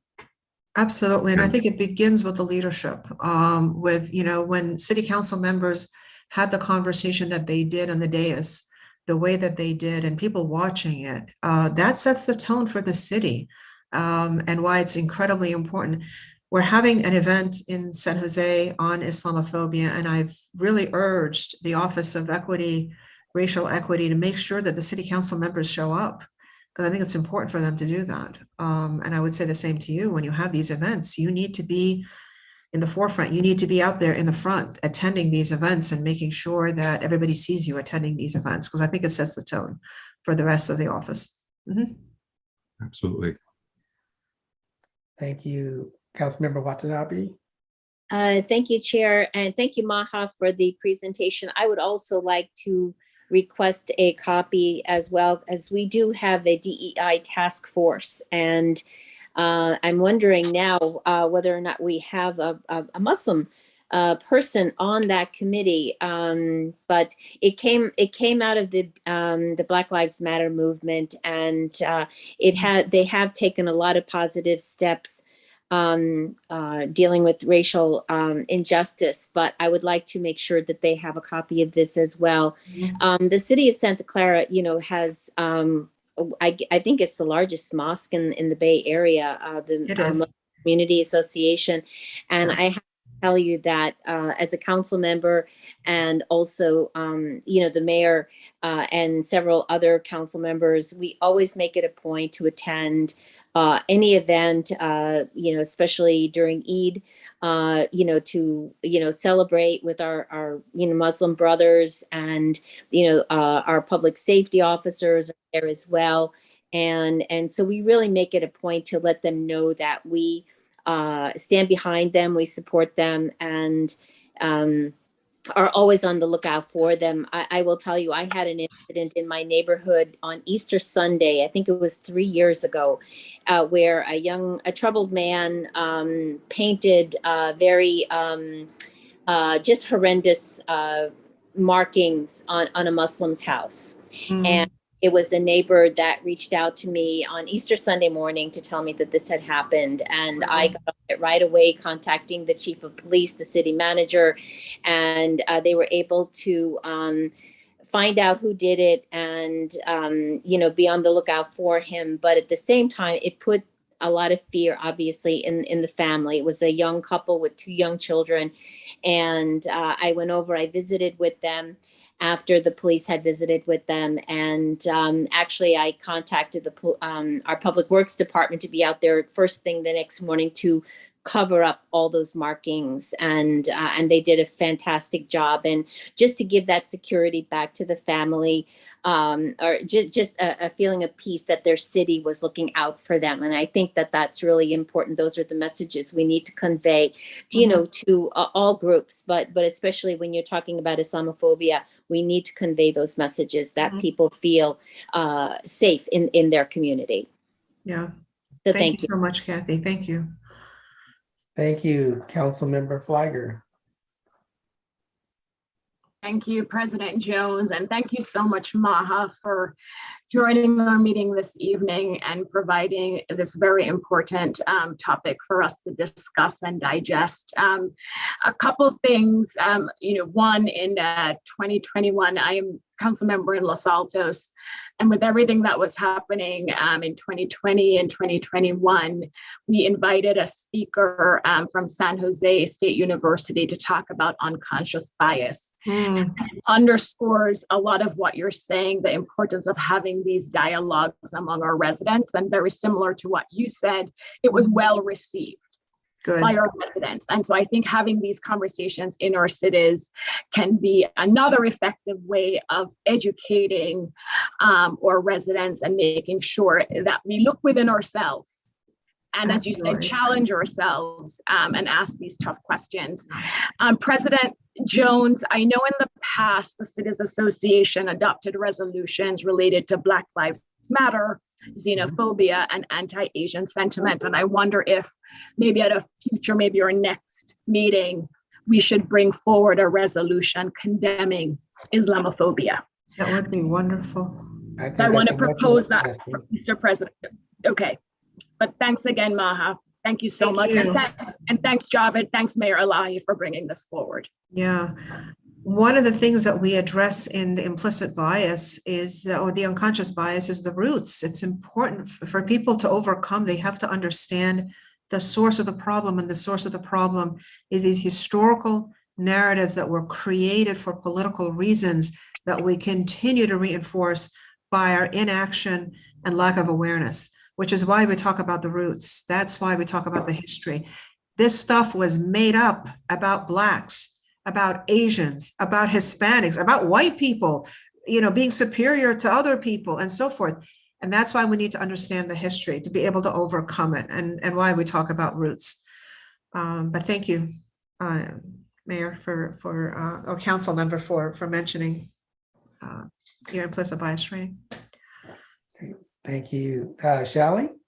Oh, thank you, President Jones. I just wanted to remind everyone that Auden put a link to the slides in the chat, so please check the chat. There are 2 links that I wanted to share, and I will share it with the clerk because there's the one that's online is a much longer one, and it's primarily aiming at teachers, so you'll have a lot more content there. And then there's one that we also have online called Getting to Know Muslim Americans that we've also put online because of the demand. We can't fulfill all of the requests for presentations, so we put that up as well. I'll make sure to share both of those with you, and please feel free to share it with your council members.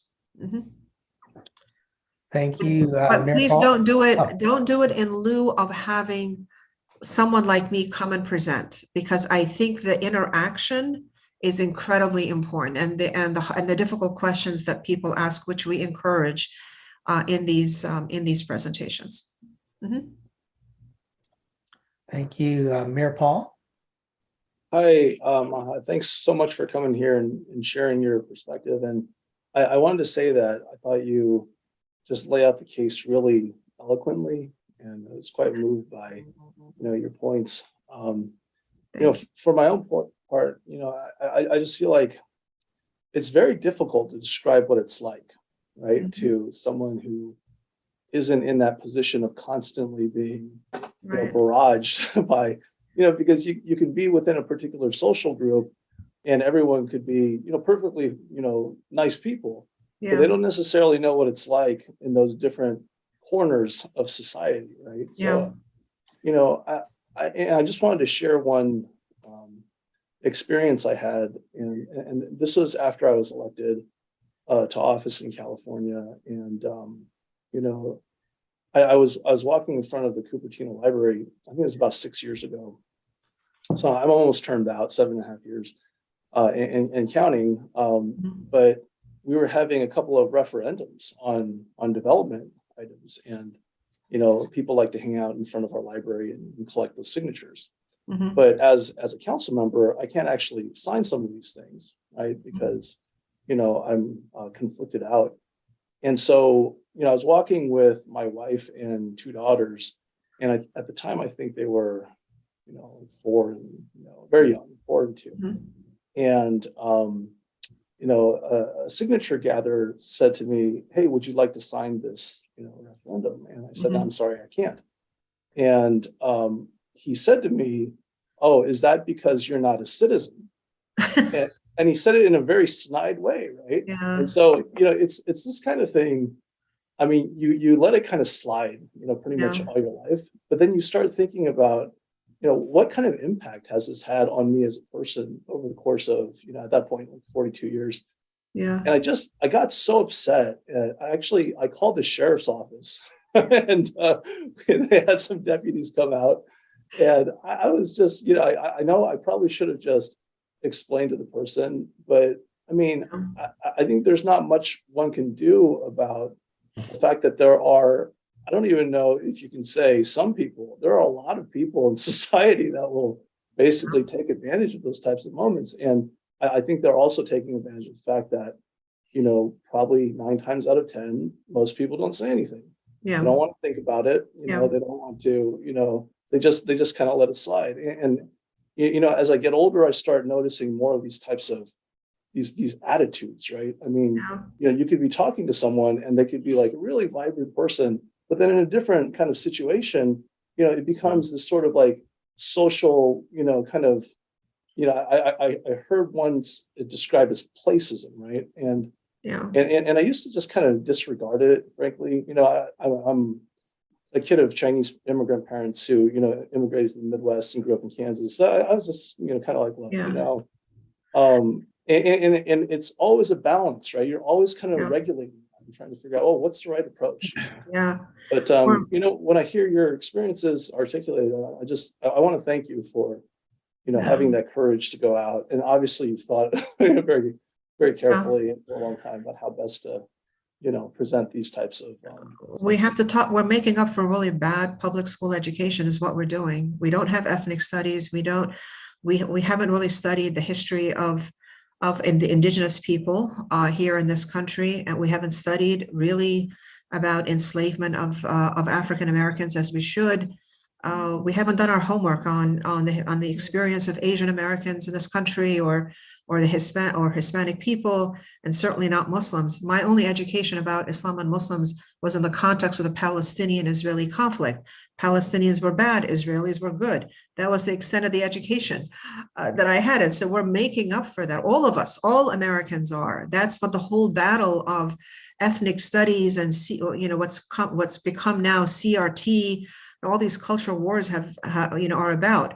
White folks feel like, well, you're blaming us for everything. It has nothing to do with white people. It has nothing to do with modern men and women.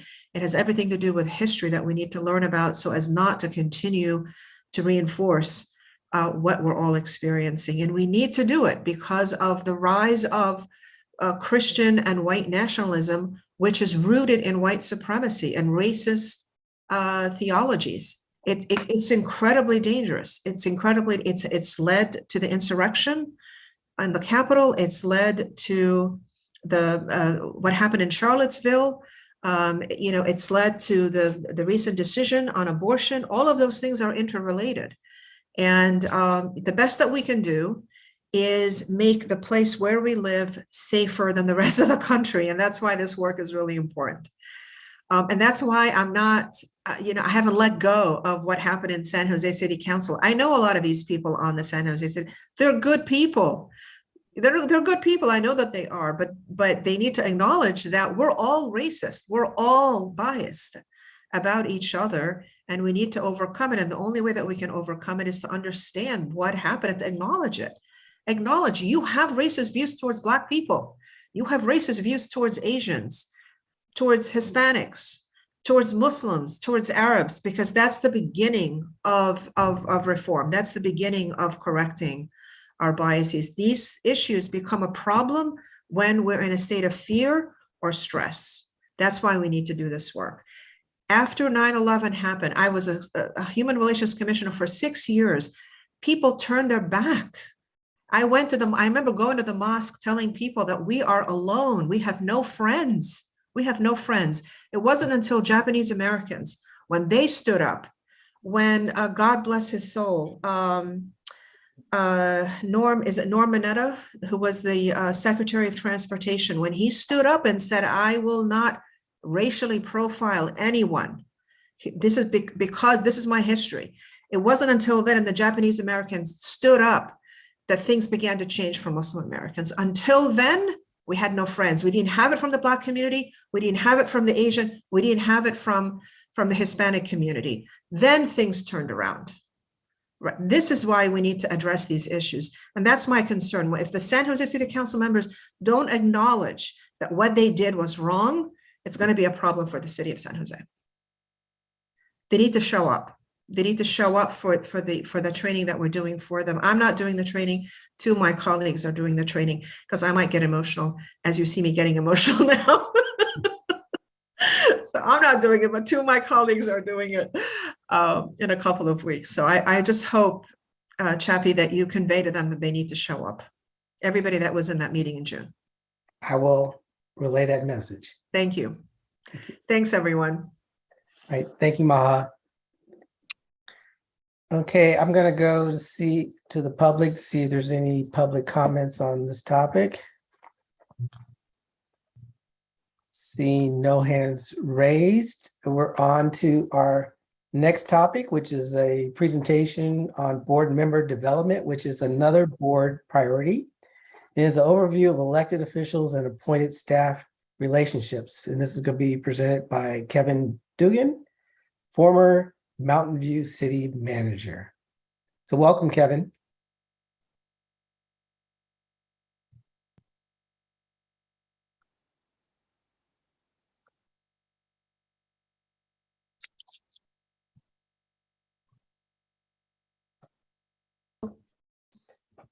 He is rejoining as a panelist. Okay.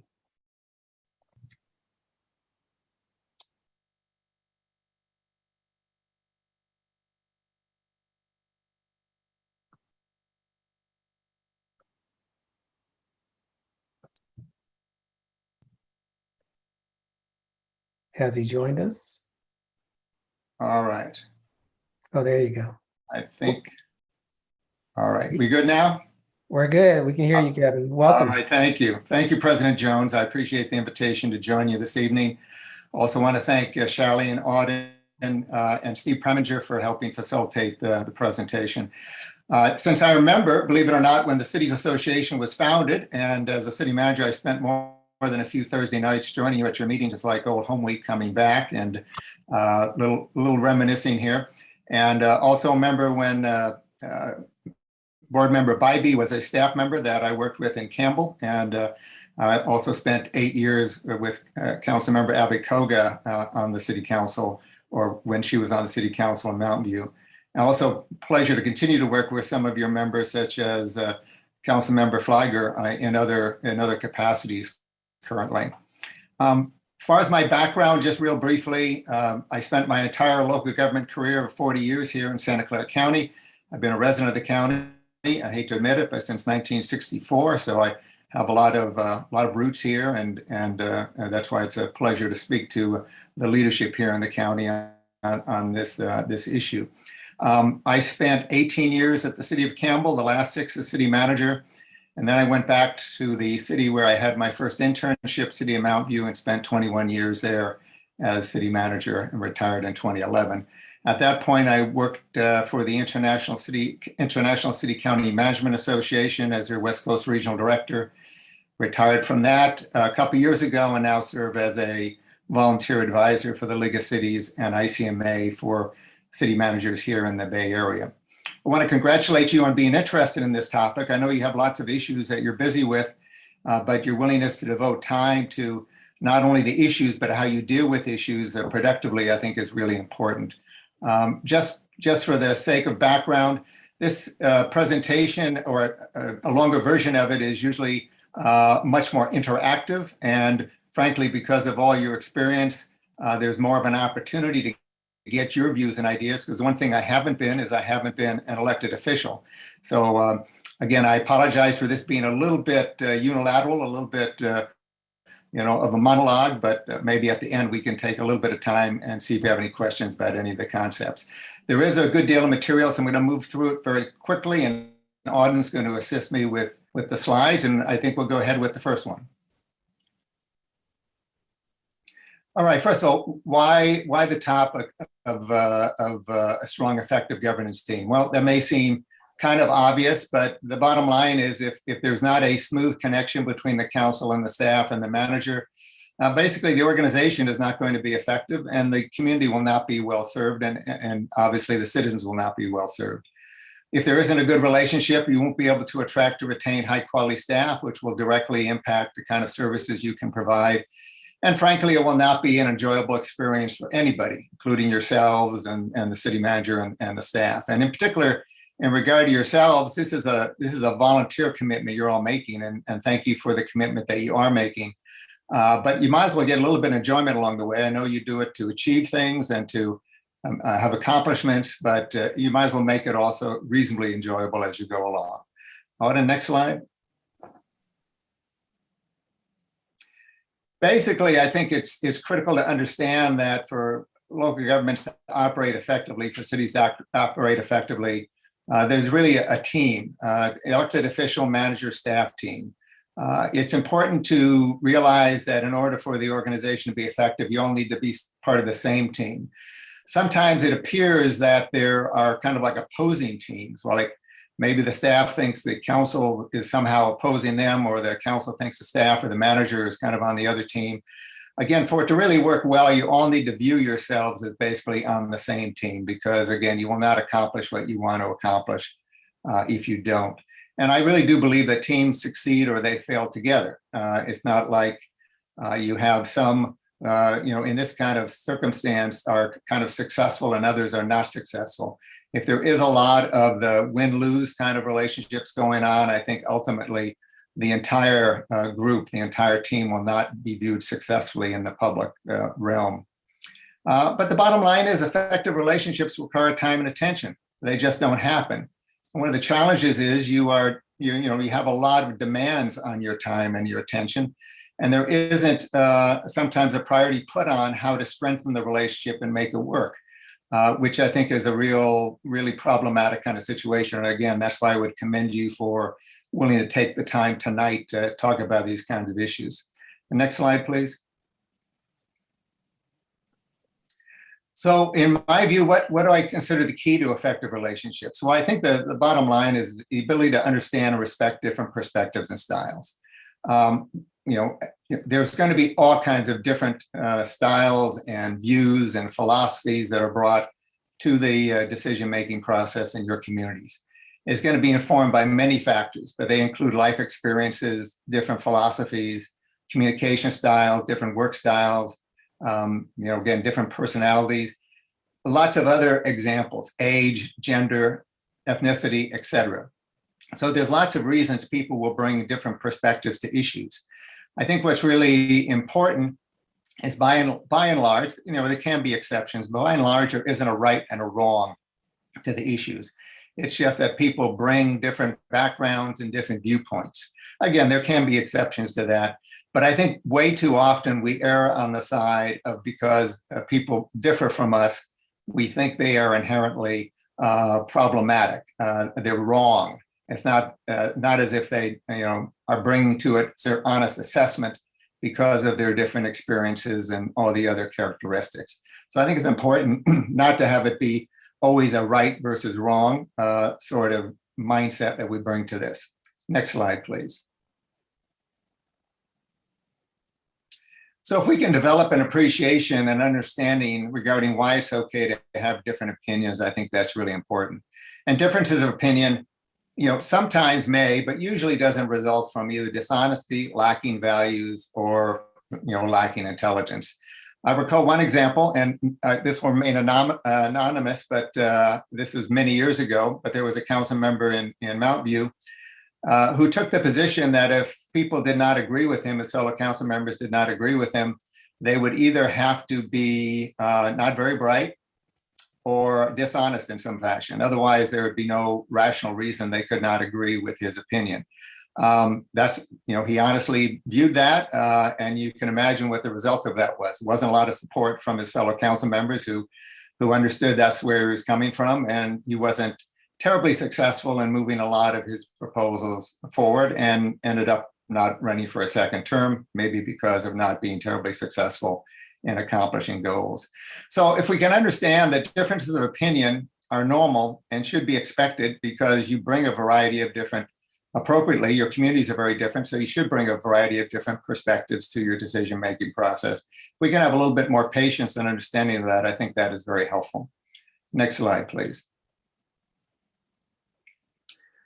So the key issue is not that you're going to have differences, but how do you deal with those differences? Can you overcome your differences and have a fruitful dialogue and let the votes fall out where they may?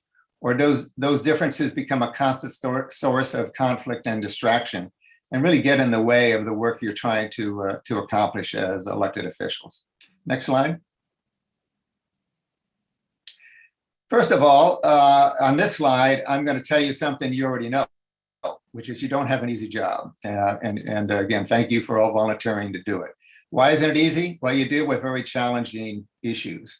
The easy issues generally don't come to the city council. You also will have a variety of opinions and perspectives, not only on the council, maybe with the staff, certainly with your public. There's never going to be complete agreement on anything you deal with. Plus, you have group decision making. It's never easy to make decisions in a group, whether it's you and your significant other or a group of friends or your family. But when you throw together a group not of your choosing, some folks who, again, may have very different philosophies than you do, it's not easy. Plus, you have to do it in public, and pretty much anyone can participate and offer their perspective, and you're going to have intense scrutiny of what you do and what you decide through media and particularly social media these days. So let's face it, it's not easy. It's not an easy job, but it's an important one. Next slide, please.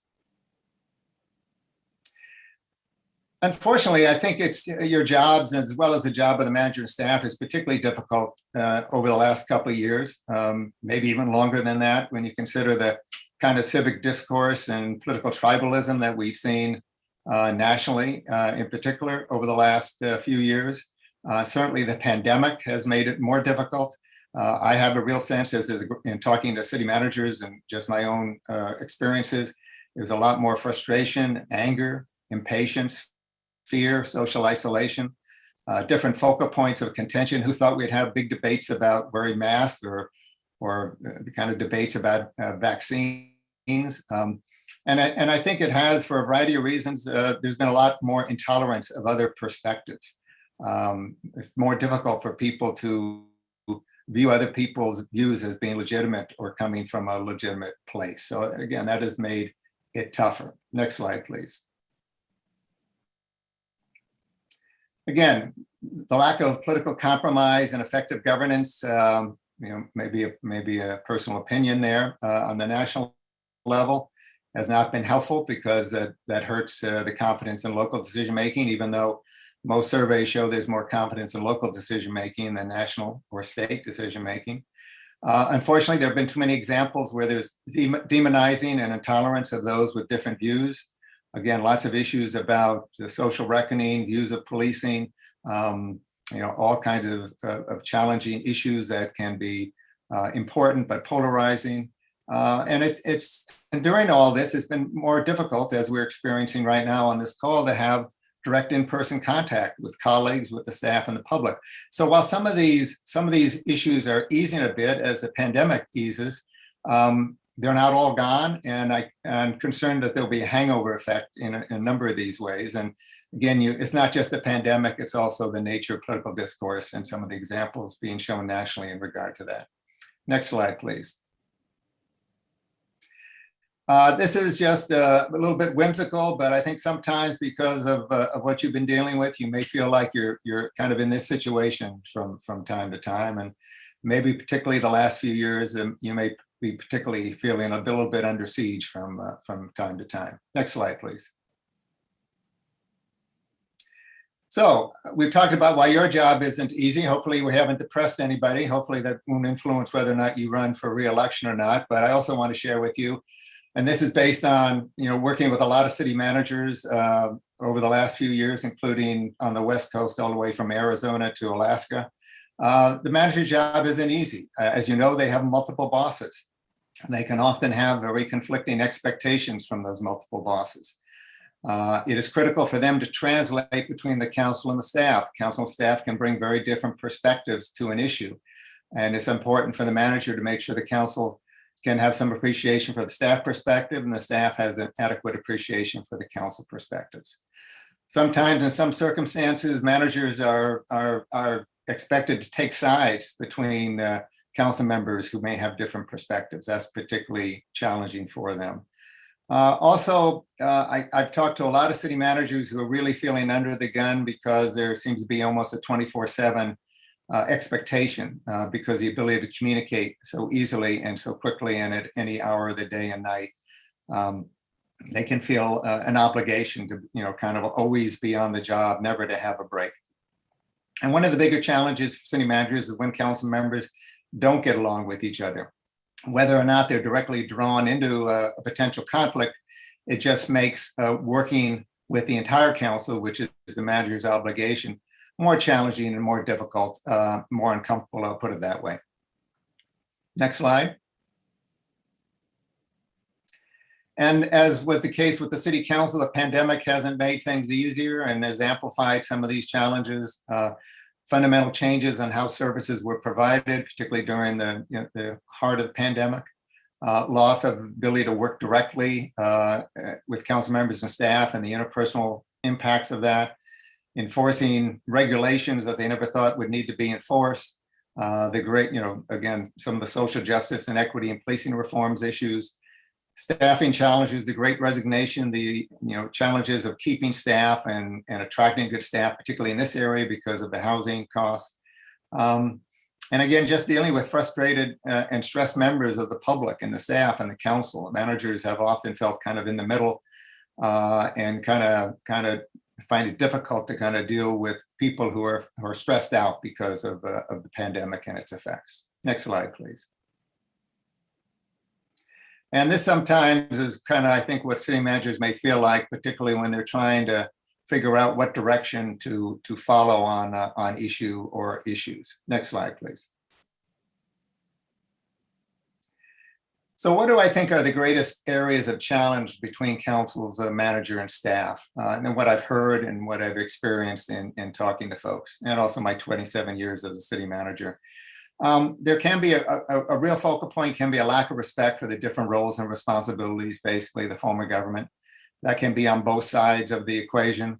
While managers often have council members who may be viewed as intruding into the managerial realm, sometimes there are staff members who don't understand that they need to not get too much involved into the policymaking realm. So everybody needs to, as they say, stay in their lane and kind of respect the basis on which their local governments were formed and try to respect those roles and responsibilities. And because there's a reason those local governments and your local governments were designed to operate the way they were. Obviously, finite resources and sometimes a lack of priority setting. It's sometimes difficult to set priorities and to stick with them. And the challenge is if there are too many priorities, either they don't get done or they don't get done very well. But there's a great difficulty in resisting the requests for more services or the requests for more studies or goals, because they're all important. But without priority setting, it gets to be very problematic, because if there are too many, they're not done well, the staff gets stressed out, the counselor gets stressed out, and the end result is a lot of frustration.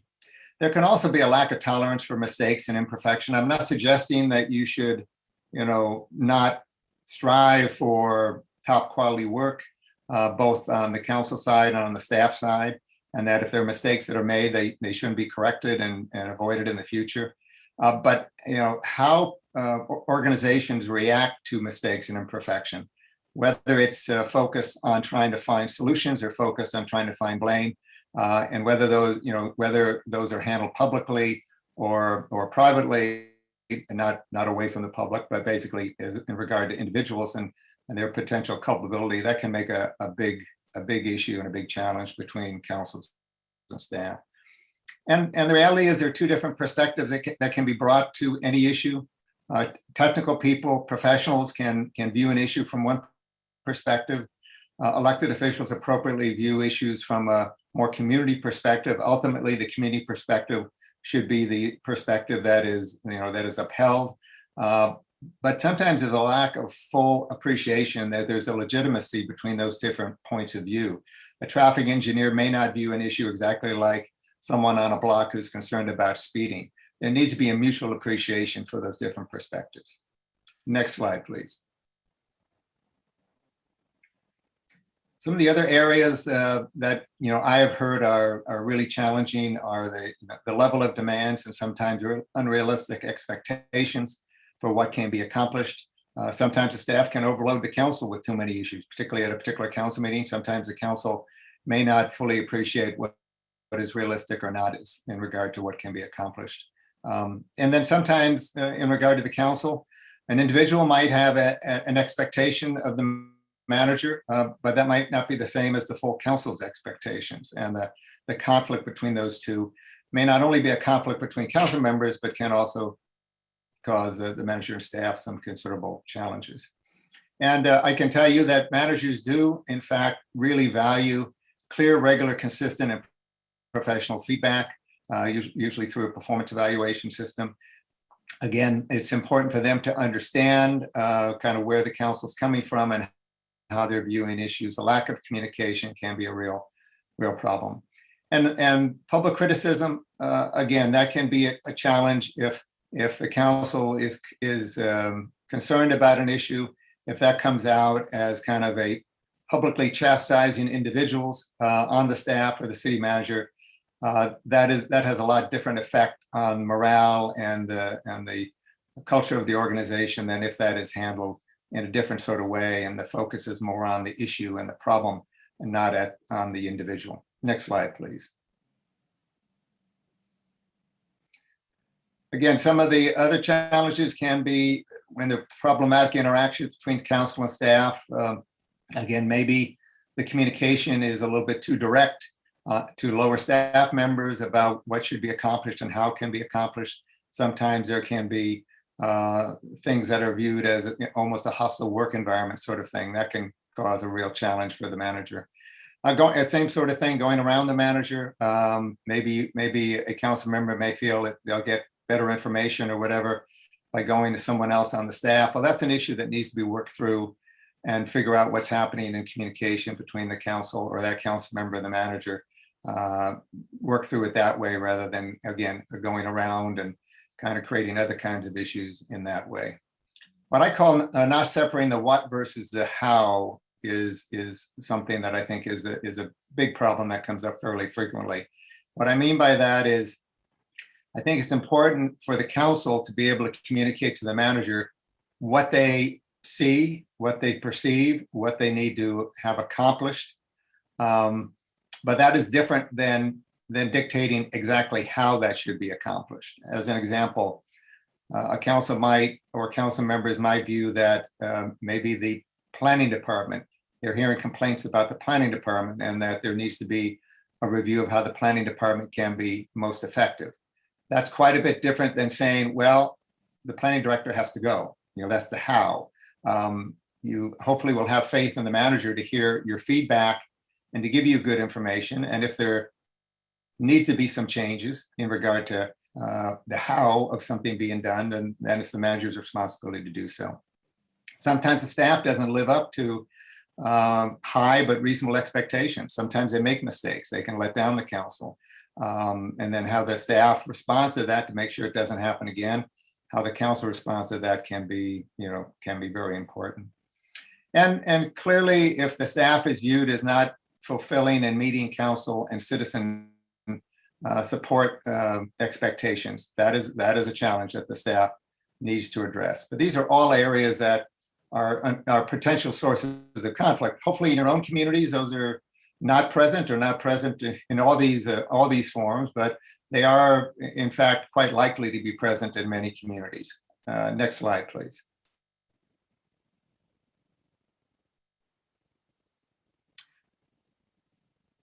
Basically, another potential source of conflict is the staff not fully appreciating, and I use this in a bit of a not totally serious way, that the council has the right to make wrong decisions. Now, wrong is maybe something different from a staff recommendation.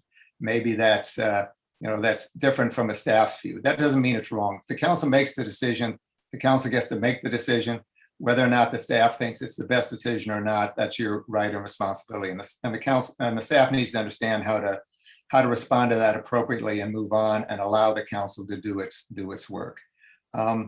Sometimes it's a challenge for council members not holding each other accountable, and they want the manager to deal with a council member who's exhibiting problematic behavior. That can put the manager in a very difficult spot, and generally it's up to the council to kind of reinforce your expectations around that. Again, sometimes overpromising to the public can be a real challenge that comes up.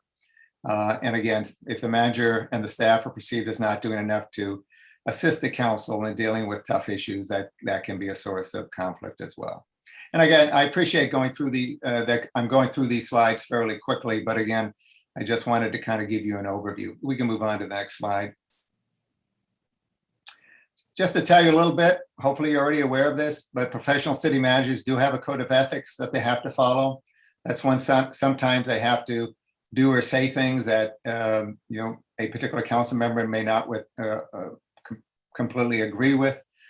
They are obligated to operate within the form of government and respect the form of government. They're committed, though, to your success as elected officials and to the overall governing board success.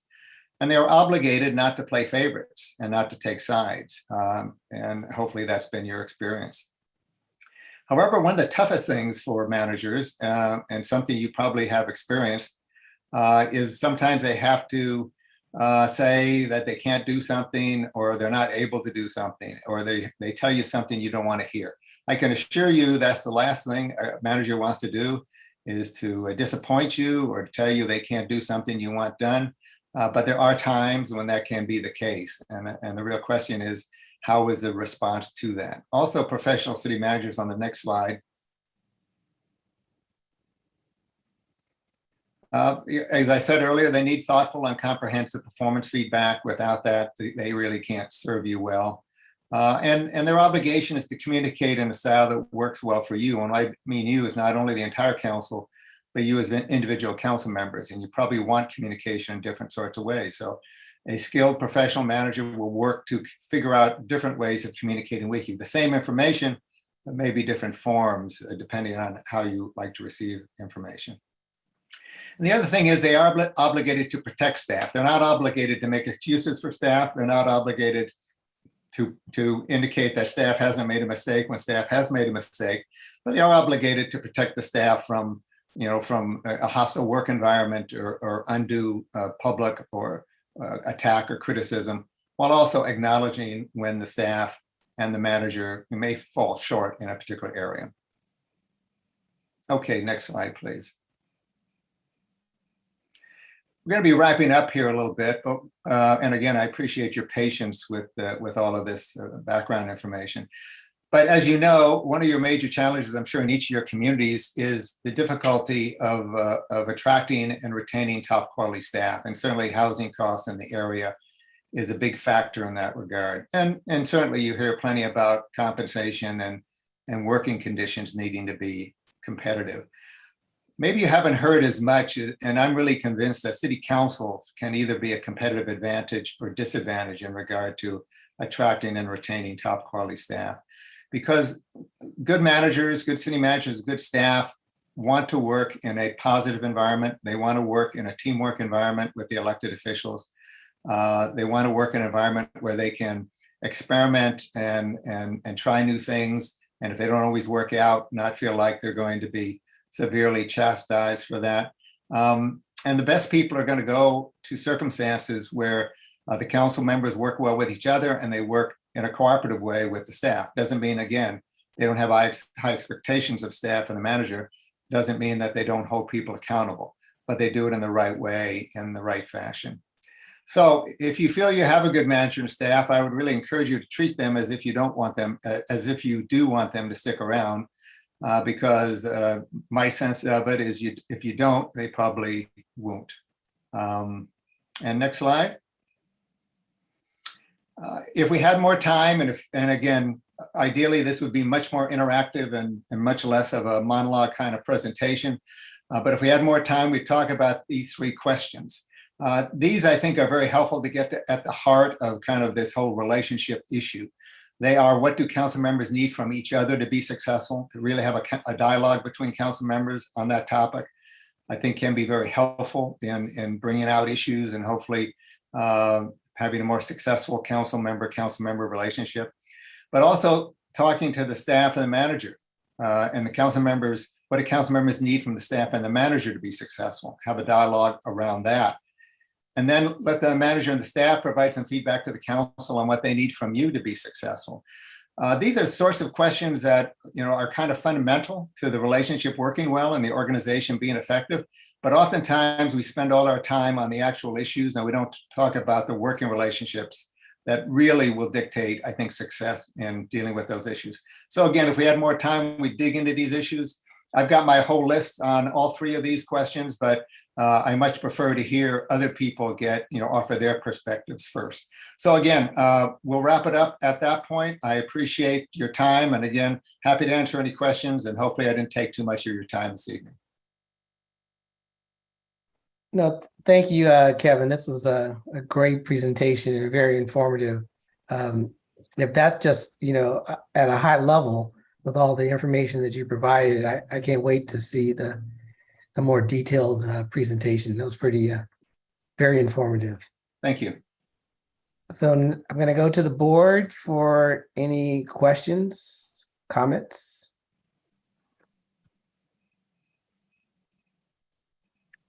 And Yeah, I have something here. Okay, let me put my hand. Okay, I have some. Thank Council member Mock actually beat you to it, Carmen. Okay. It was so nice to be so nice to beat somebody to the punch there.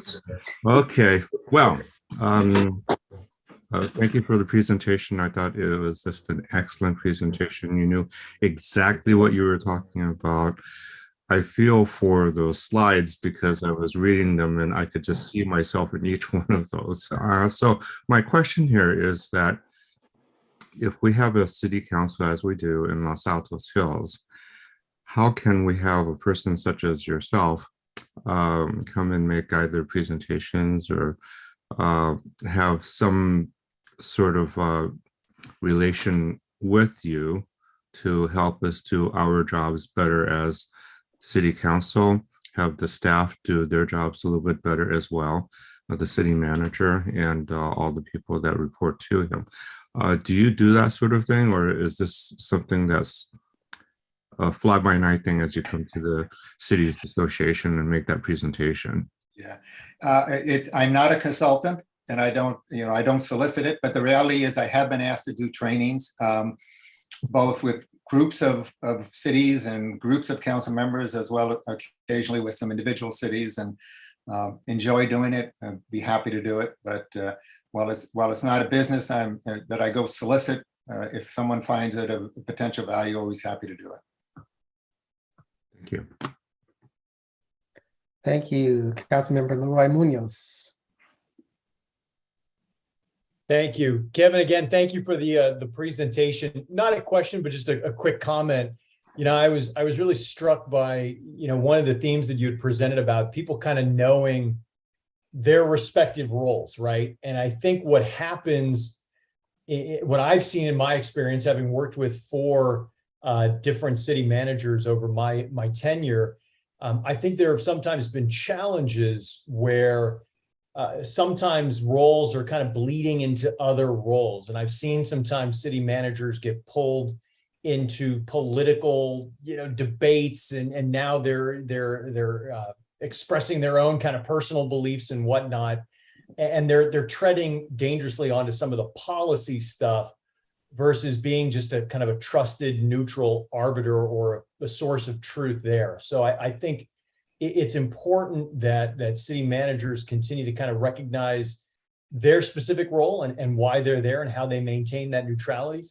And also making sure that they're executing that role as well, where council knows that the work that they're tasked with, that the city managers are tasked with, is actually getting done. And city council members don't feel they have to back check that or actually take on some of that responsibility as well. So I think that theme of everyone kind of knowing their responsibilities and swimming within their proper lanes is something that I'll really take away. And while Peter, that wasn't a question, I'll just offer a quick comment. There is a lot of gray area, which can make it challenging. That's why having a dialogue around it is important. But you're right, staff is not hired to make value judgments on behalf of the community.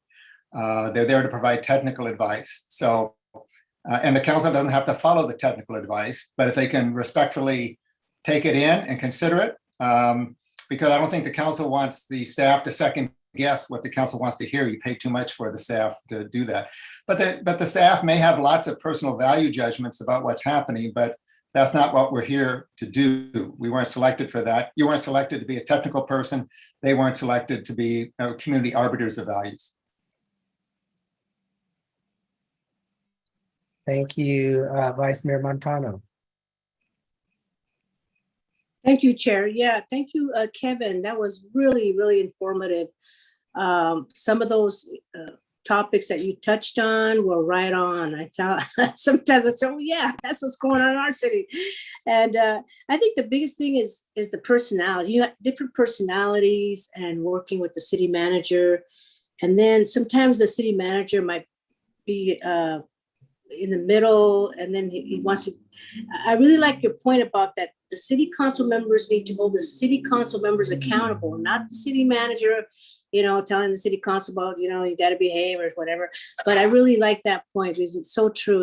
And you know, dealing with different personalities, and some people don't follow code of ethics, but you know, it's the bottom line is we're there to do the people's business.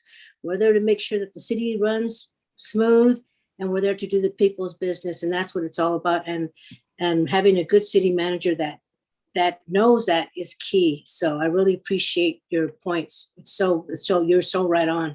Thank you for that. Thank you. Thank you, Councilmember Flagger. Thank you. And Kevin, I just wanted to add my thanks as well. This was an excellent presentation. Your insights are invaluable. I actually wish we had more time to go through those 3 questions.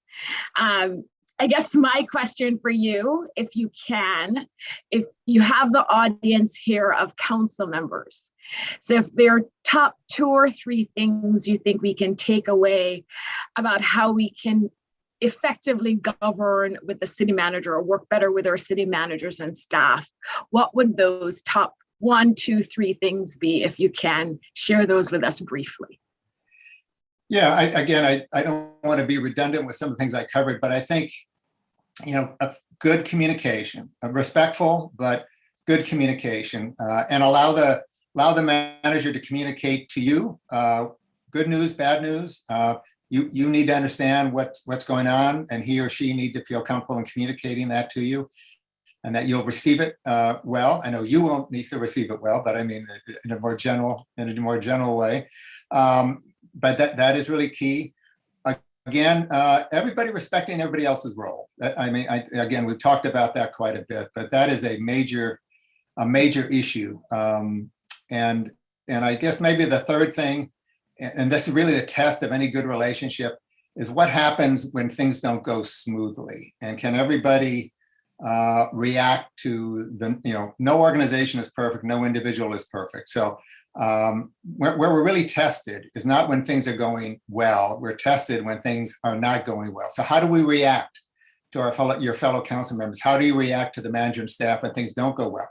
I'm not saying don't hold people accountable. I'm not saying don't expect anything other than high performance, but how do you deal with that when things go sideways? Is it an emotional reaction, or is it more, okay, we got to fix this, but we'll deal with the consequences of this, but we're not going to just react to it? Because if there's a feeling that that it's a hostile kind of circumstance, the staff's going to kind of just dig into their burrows. They're not going to be creative. They're not going to take any kind of risks. You're not going to get your money's worth, basically, if they feel like they can never make a mistake and they can never make an error. So don't know how profound those are, but those are the best three I could come up with on the fly. So, thank you. Thank you, Mayor Klein. Yes, and thank you, Kevin. Definitely what you said, it really rings true. I think it comes down to communication and, meeting with, the communication between the city council and the city manager frequently, and you can get a lot done meeting one-on-one, even though, you don't have the majority of council. It's making sure things are done there. And then it's just that relationship, the concept, what I always tell council members, like, not that we don't need to call staff to task at times, but a lot of times that can be done. That doesn't always need to be done on the dais. It's like it's the praise in public and critique in private. And to me, I think that always works best. I do want to say that one of the hardest things has been COVID and not having as much team building and losing that line of communication, I think, amongst council. So the Brown Act already makes that difficult, but COVID has only created more barriers. I think that the communication, the team building amongst council, definitely we can all interact with the city manager separately or directors separately, but it's not being in the same room. I think that's been a big, created kind of an ongoing gap that we're still trying to get past. So thank you for your presentation. I appreciate it. Thank you. I think that lack of direct involvement with others we haven't fully understood the full impact of that. I think we underestimated it. Thank you. Absolutely. Thank you. Thank you, Vice Mayor Bybee.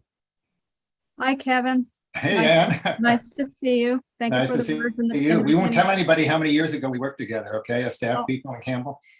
I want to say, in looking back in my career and working with you as our city manager and the leader, it always seemed like it was so easy for you as city manager working with council, so that when issues came to the dais, there was some cohesion and some, although there were differences of opinion, the outcome was always very positive.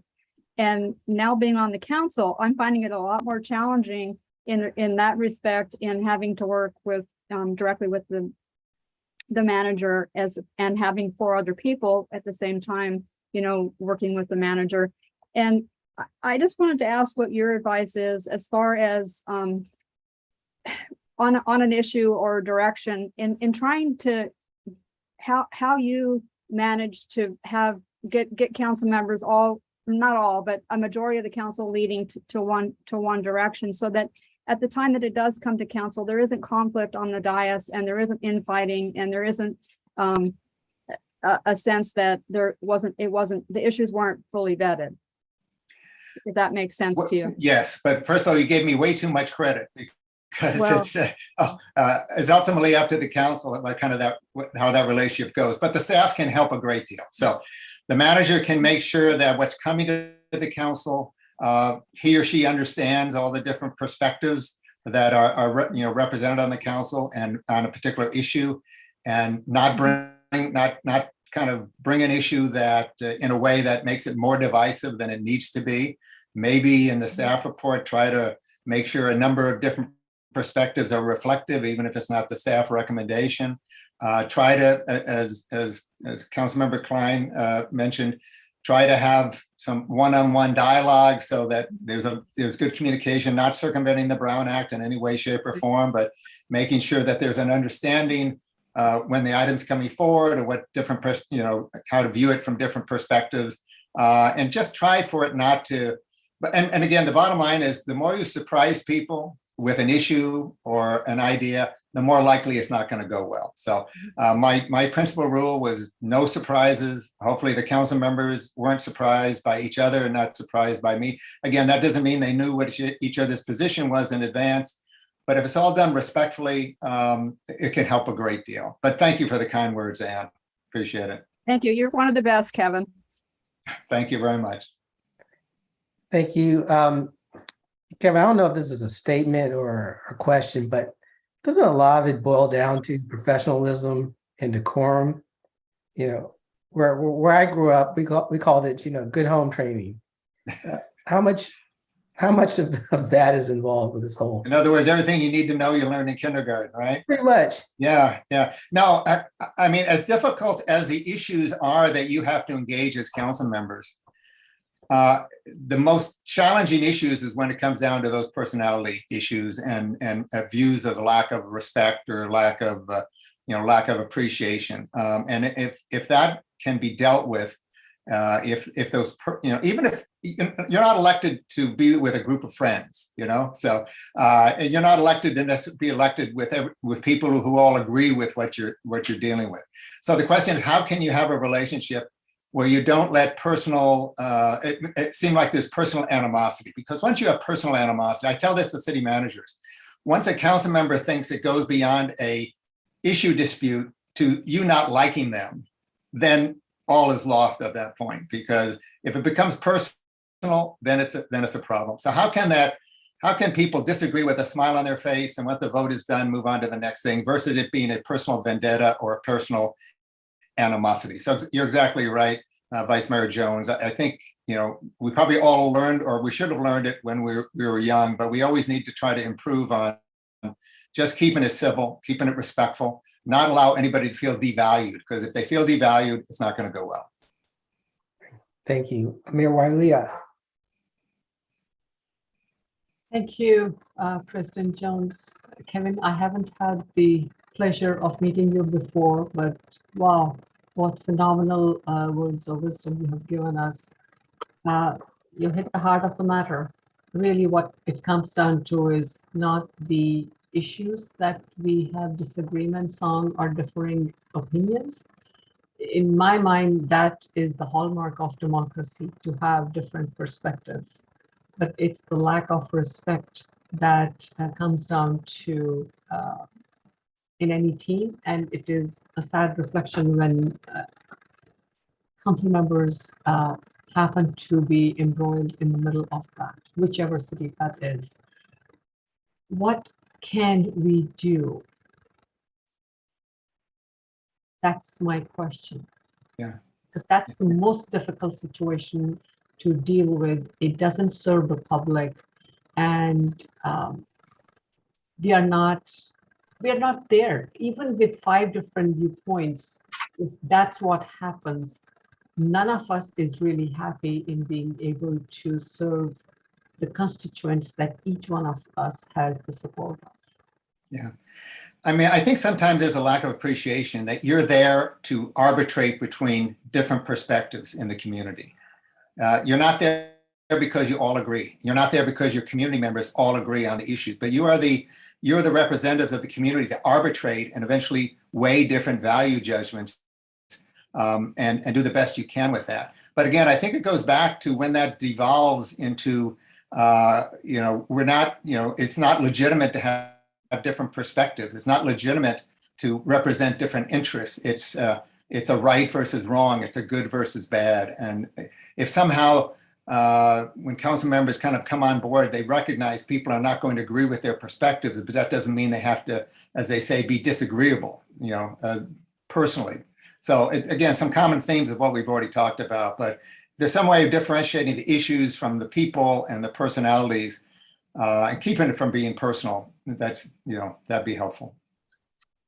Thank you. Thank you. Easier said than done when we are in the middle of that, though, unfortunately. It is easier said than done, absolutely, for sure. I'm not saying that to you. I'm not being Right. disrespectful to you. It's No, just, I it's a- agree, It's a commentary on us. But if you at least have a dialogue around these issues, increase the sensitivity to the issues, maybe there won't be an immediate change in behavior, but maybe it'll plant a seed in the back of someone's mind the next time they're about ready to hit you over the head with something because they don't agree with you. Maybe it'll just make a little bit of a change. Thank you. Appreciate it very much. Thank you, Councilmember Abe-Koga.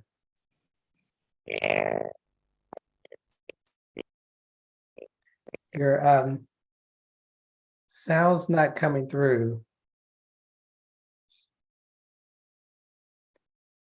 We'll come back to you. We're gonna go to Mayor Elahi, and then we'll come back to you, Margaret.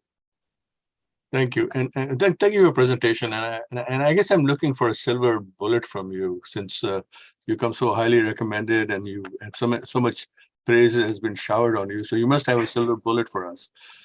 So the basic question is, I mean, we're saying let's all be professional and treat each other professionally.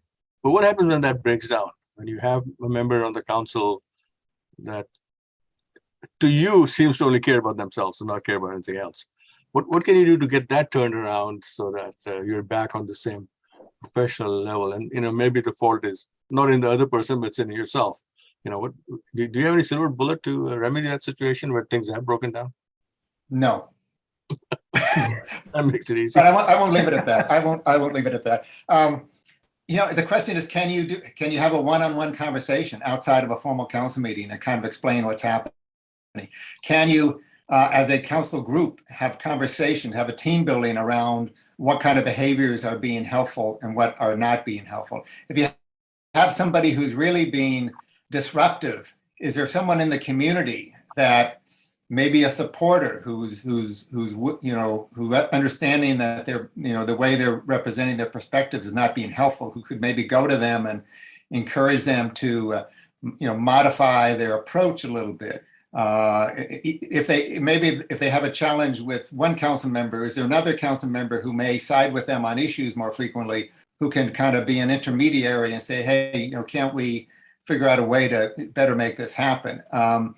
There are, you know, I've written some articles on what we call outlier council members, and there's often an outlier council member in one community or another, and it's not necessarily easy, and some people will not change.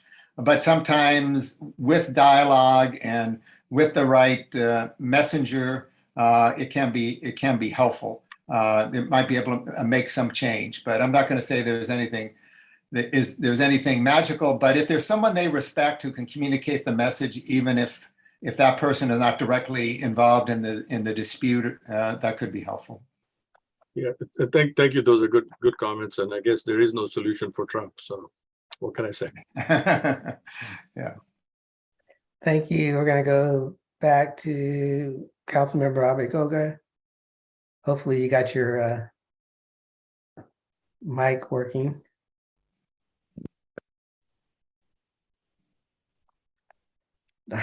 Margaret, try it without video. Yeah, turn your video off.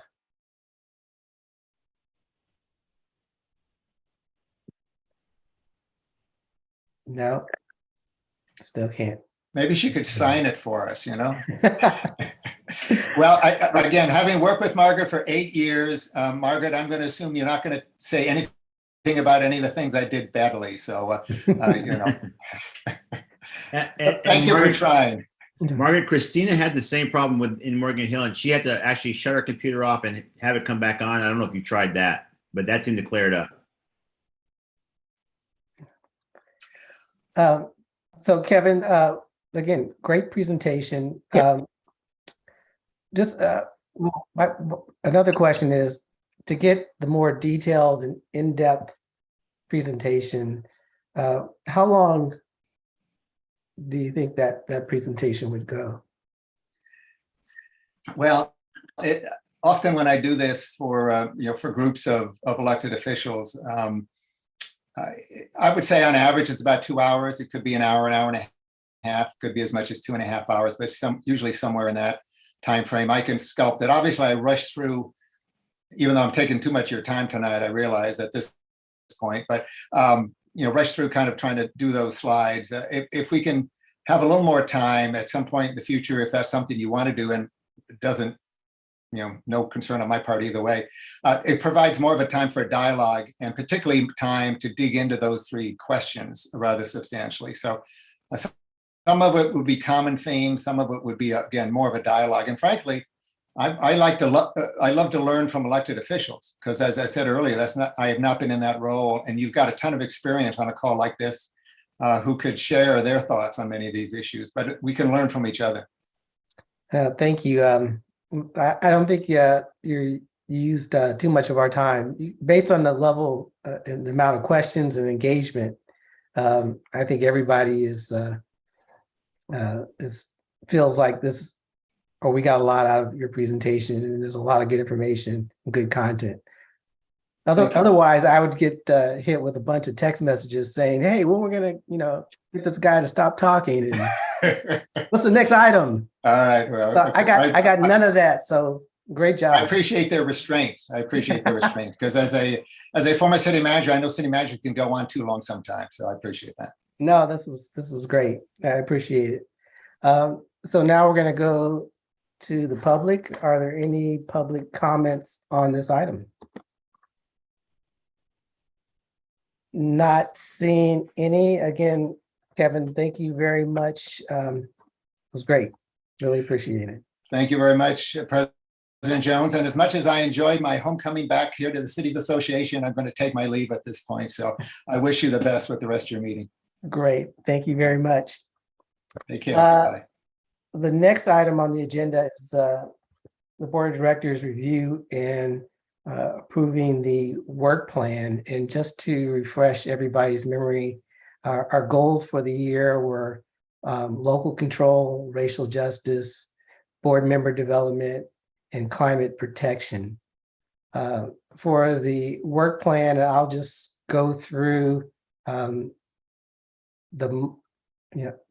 future meetings real quick in terms of what we have, and then we can have a dialogue and discussion.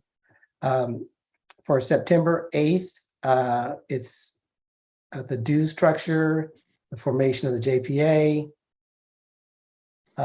possible larger discussion of the discussion and presentation that we just had. And that's for September. For October 13th, appointment of a nominating committee for 2023 officers, a VTA update, a transportation update for Caltrain and MTC. And then the November 10th meeting would be a nominating committee report, update for the planning collaborative, an update on the Bay Area Air Quality Board, an update on water and drought conditions.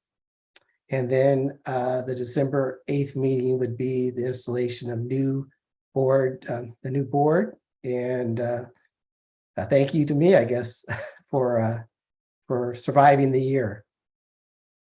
So that is what we currently have in the work plan, but I want to make sure, and the reason why I want to have the board take a look at it is I want to make sure that we captured the things that you want to see and tackled topics that you wanted to hear about. So I'm going to open it up for board input. Mayor Elhey. Thank you so much. And I just wanted to update something for you. I think I brought up the issue of smaller cities and the role that the Cities Association can amplify, their role that the Cities Association can amplify. So we had a meeting at Montecito. For some time, the city council members at Montecito have not been happy about the Cities Association for two reasons. One has to do with the dues that they felt was not in proportion to their population, and the second was the liability exposure that came in later on, that exposed them to other liability. And another issue that has come up is that when the city association recommends things, it doesn't quite take into account the small cities' interest in some of these recommendations. So I noticed the dues discussion it's become much better. I mean, the city San Jose has picked up a much larger tab than it before. So Get it over here so you can see me a little bit. Yeah. yeah, so that's great, and I appreciate at the city council meeting last a couple of weeks ago, Margaret Amakoga was kind enough to attend it also and gave us their inputs, and I know Jones also sent a letter basically saying, hey, we're working on certain things, so let's postpone it. So we have postponed making any decision on it, and my feeling is the city association serves a very important role, and the dues are reasonable enough that I don't think I'm too concerned about that from my point of view. The rest of them maybe. Obviously, concern is the liability issue, and the other concern is how can we maybe do some structuring where we have smaller cities in our association that their voices are given some consideration when things come up, because a lot of things are helpful to the city of San Jose. It's got more land, more space, has different requirements, but for Montecito has no land and the people like it the way it is. So maybe we need to figure out a criteria where we can say, okay, populations under 10,000 or 20,000 are going to be looked at a little differently, or they should have a voice, a different, there may be a different voice that Los Altos needs to have, or other small cities need to have, and that be taken into account. So when you're doing this discussion on dues restructure and formation of JPA, I don't know if I can get more directly involved in it. I am going to be sending a letter based on what my city has recommended to you guys, but I would ask you guys to keep that front and center. Great, thank you. Mayor Klein? Sure, I just had a question. So I understand what's the JPA discussion that's planned for September 8th? Because of course that's League of California Cities is going on during that specific time. And I don't know how many members here are going, but it's always, let's say, a full day. And, not that we can't join virtually, but there is that just general question of what we're trying to do and how late that meeting will go and how many other topics might be there. Excellent point, Mayor Klein, particularly if we can't get a quorum for those very important topics. I guess one of the things we have to do is actually take a poll of the board to see who would be able to attend. And if we, don't have a quorum or, a relatively, good amount of board members attending, then we would have to consider moving the date on that meeting, which is hard, as you know, which is hard to do because, there's not a lot of available alternative dates. So the goal of the meeting isn't just an update, but actual give direction on the formation of a JPA? Yes, discussion. Okay. Can I comment on that? Thank you. Yes, go ahead, Gary. Yeah, the board's already given us direction on the formation of the JPA, but we're not going to have anything real substantive to report at that date. So it might make more sense to continue it to October. I'm expecting comments from the city attorneys on August 19th, and I'm hoping all the city attorneys can meet and form a consensus on the document itself on September 9th or September 12th. So if we could postpone that till October, maybe it would address the issue of the league and actually having something substantive to present to you. But I'm saying that without Margaret's comments, so maybe she can thumb up or thumb down if she has a problem with that approach, or put in the comments. Okay, Margaret, yeah, maybe put something in the comments or the chat. And while we're waiting for that, Mayor Burt? Oh, is that me, Chair? Yes. Thanks. So maybe we have a resolution simply for the reasons that Gary stated, but I would add that on a really important issue, I don't think the threshold should be just whether we have a quorum. We want really high participation on critical issues. And so even if we had a quorum and we had the substantive materials ready, I would advocate that we not go forward with it on a night when a good portion of members have other commitments with the league. Great. Thank you. Vice Mayor Montano. Thank you, Chair. So one of the issues that I'd like to discuss are the dues. So we've been looking at some of the dues, comparing with other cities, and I think we need to discuss that. The other issue is, I don't know if you've heard, but I've been getting some emails from a group that is forming a lawsuit on the RENA allocations. I don't know if any of you have gotten those emails. They want us to join on because they're not happy with how the state is mandating that we create so many, housing stock, but yet there's no, some cities don't have the funds or the resources to do that, or the land even. So I'm not sure if anybody has seen those emails from that group, but maybe that's something we need to discuss. I'm not sure. So those are my comments. Thank you. Thank you, Mayor Walia. Thank you so much, President Jones. I will not get into the specifics of the JPA because I think it's with the city attorneys right now, and I would like that they look at the details first before. I haven't seen the document. I do agree with Mayor Burt that it is important to have as high a participation as possible. I would ideally like to see all cities represented for something key like this. I raised my hand actually to only suggest, if Margaret is not able to reach us through this, Councilor Gary Baum can tell us, is it possible for Margaret to call one of us and we can hold our phone so we can hear what she's saying? Well, she's given us her comments via the chat. Oh, So okay. I think she's. I think Margaret just called in too. I see her. Oh, did she?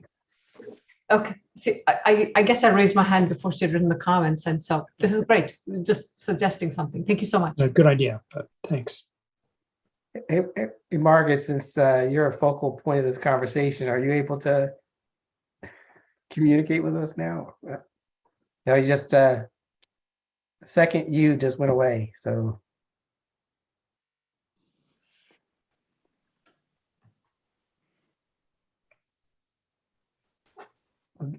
we'll give you a. Margaret, you can call anybody you have, and then we'll put our phone in front of our camera.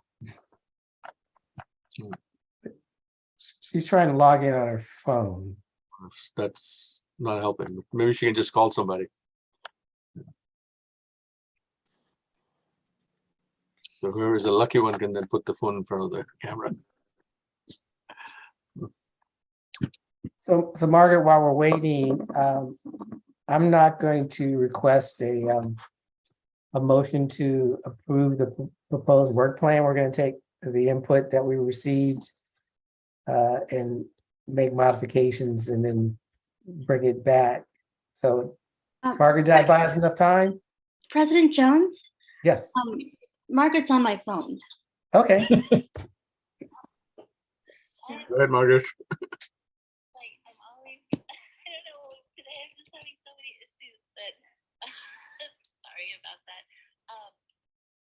Shall you need to put the phone closer to the speaker and maybe put it on? Make Yeah, it. I don't really know where my speaker is. All right. Anyone know where the speaker is on a MacBook? Yeah. Hold it. Perhaps you could she could speak to you and you could tell us the gist of what she wants. Oh, wait, sorry. There we go. Hi everyone, I'm sorry. I'm having issues today. Regarding the JPA item, I don't know if I heard everything, but why don't we postpone until October if the yeah, the League of Cities conference is September. So if Gary's okay with that, let's plan on doing that in October. And then we did direct our executive director to work with our treasurer on a new fee schedule proposal. So perhaps we could put that on the work plan as well for October or November. I hope that Yes, that all the questions. If everyone can mute themselves, that would help. all right. Did everybody hear all that? And I'm very agreeable to that proposal. So we will incorporate that into the revisions to the work plan. Thank you, Margaret. You had to work hard to get that. So, thanks. Any other comments about the work plan? Seeing none, we're going to go to the public for public comments. Are there any members of the public who would like to comment on the work plan? Seeing none, we are going to go to Legislative Action Committee update. And Council Member Flagger will give us that update. Thank you, President Jones. And we don't need a motion for the work plan. Is that correct, Gary? We don't need a motion because well, actually we need a motion to continue the work plan. Well, we'll just reschedule it. We'll just reschedule it for October. I think we're okay. Okay, thank you. And thanks, President Jones. I will be quick. I see the time. The Legislative Action Committee had its meeting earlier today from 6 to 6:55. It is our last substantive meeting for this calendar year. We will do our usual wrap-up meeting on September 8th, and most likely that meeting will start at 6:30 p.m. And so it will be a 30-minute meeting. We have a couple recommendations to the full board. The first is on AB 1985, which is Assemblymember Rivas's bill related to organic waste. As you know, SB 1383 passed a few years ago that has organic waste diversion targets for local jurisdictions. And Assemblymember Rivas's bill hopes to make compliance by local jurisdictions a little bit easier by extending the target dates that cities would need to comply by. And so the Legislative Action Committee voted to recommend to the board to send a letter of support. I will go through all the bills so we can do them all in one motion. The committee also is recommending that the board send a letter opposing AB 916, which is the Salas bill related to accessory dwelling units. It's very similar to SB 897, which is another bill we took a position on, an opposed position on last month. The other bills that we discussed were AB 2011, SB 897 and AB 2097. And again, the LAC is recommending that the board issue similar letters to what we issued last month with a couple updates and amendments, but all essentially opposing those three bills. We learned from a legislative team member from San Jose that Senator Josh Becker's bill 917 basically died. It isn't moving forward, and neither is SB 833, which is the Community Energy Resilience Act of 2022. So what I'm bringing forward to the board are recommendations to send letters of support and also letters of opposition with the bills that are already presented. And with that, I will look to the board to see if you have questions, President Jones.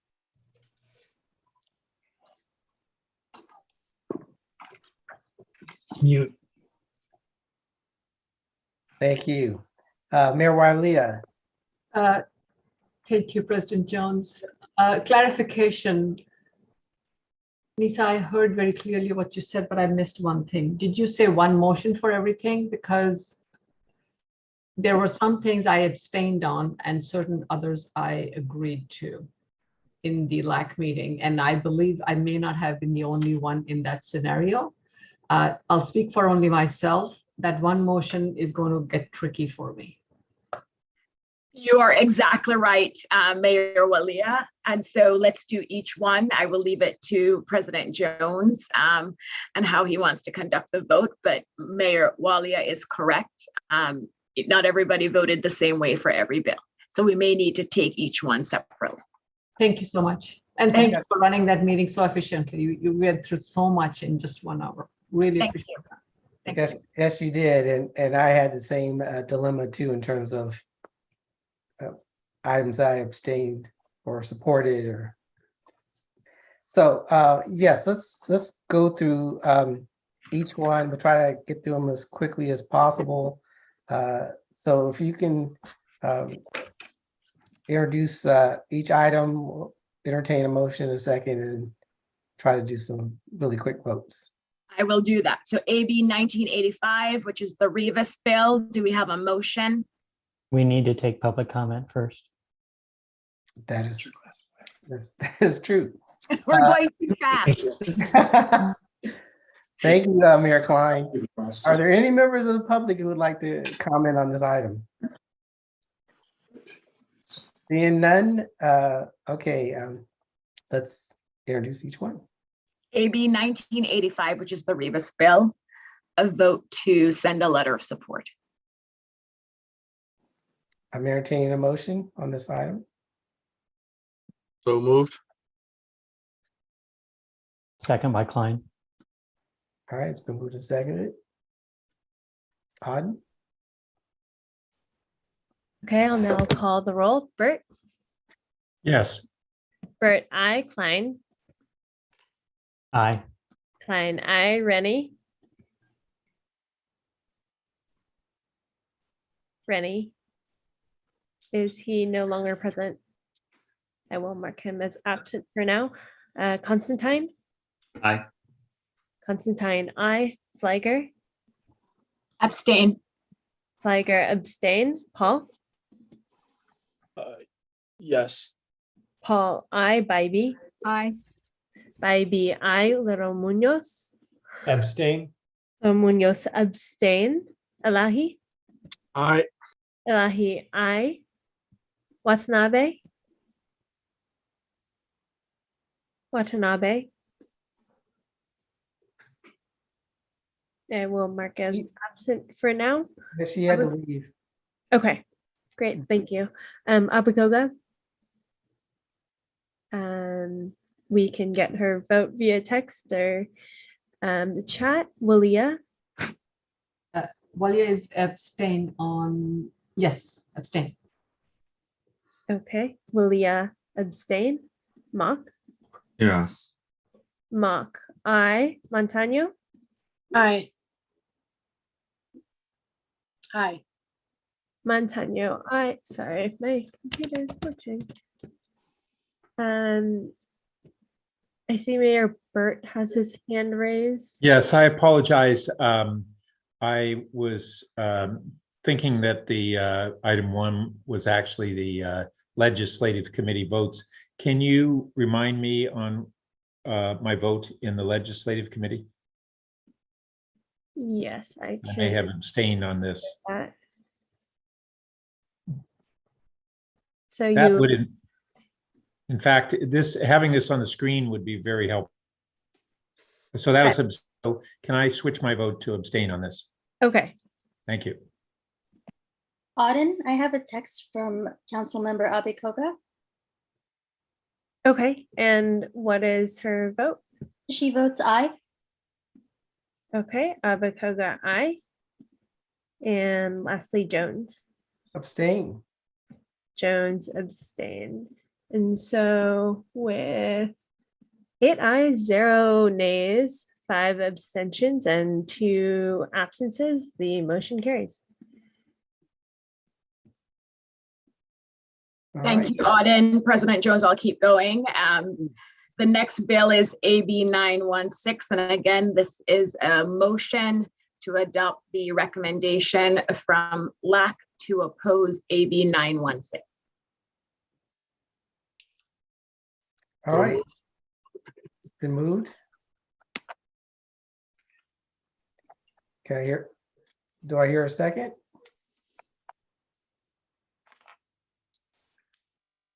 Second, All right. it's been- second, Montano. And Mayor Paul, did you have a comment? Is there any way to speed this process up by just stipulating that our votes will be consistent with the LAC vote? And if we can't do that on a group basis, I'd like to do that on an individual basis, just to keep it consistent between here and LAC. And I think most of us were at the LAC, maybe just 2 or 3 people. So, That sounds like a motion from Mr. Paul here, so. yeah, I don't know if that would be Second that. motion format, but I mean, I'd be happy to kind of start us off by, for my part, I'll just keep all my votes consistent with LAC and what Auden had up on the screen. If I may, President Jones, Yes. go I ahead. know there are a couple of members on the LAC committee that are not on the board. Yes. And so I think it makes sense. We'll go a little faster, Darcy, but I think this is the proper way to do it.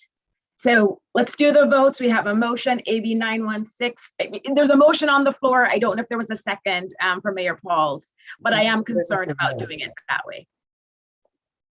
Yes, there there was a motion and a second. I'd like to ask Mayor Paul if you can withdraw your motion and we can just try to plow. Oh, I didn't make a motion. I was just asking if there was a procedural way that we could keep our votes consistent with LAC, given that Auden has already placed that up on the screen and can when we vote. So, it's anyway, that's fine. I'll go ahead and put my hand down, and I neither made a motion here nor seconded the prior motion. Okay. Here, I can share my whole screen and share both sheets at the same time. Would that be helpful? Yes, it would. Okay. And Mayor Burke, I think that was what you were looking. That was my request. All right. Okay.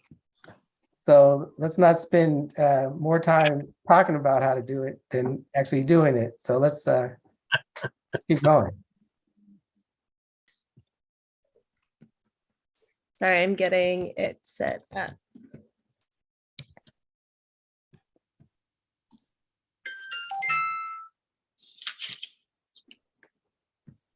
Okay.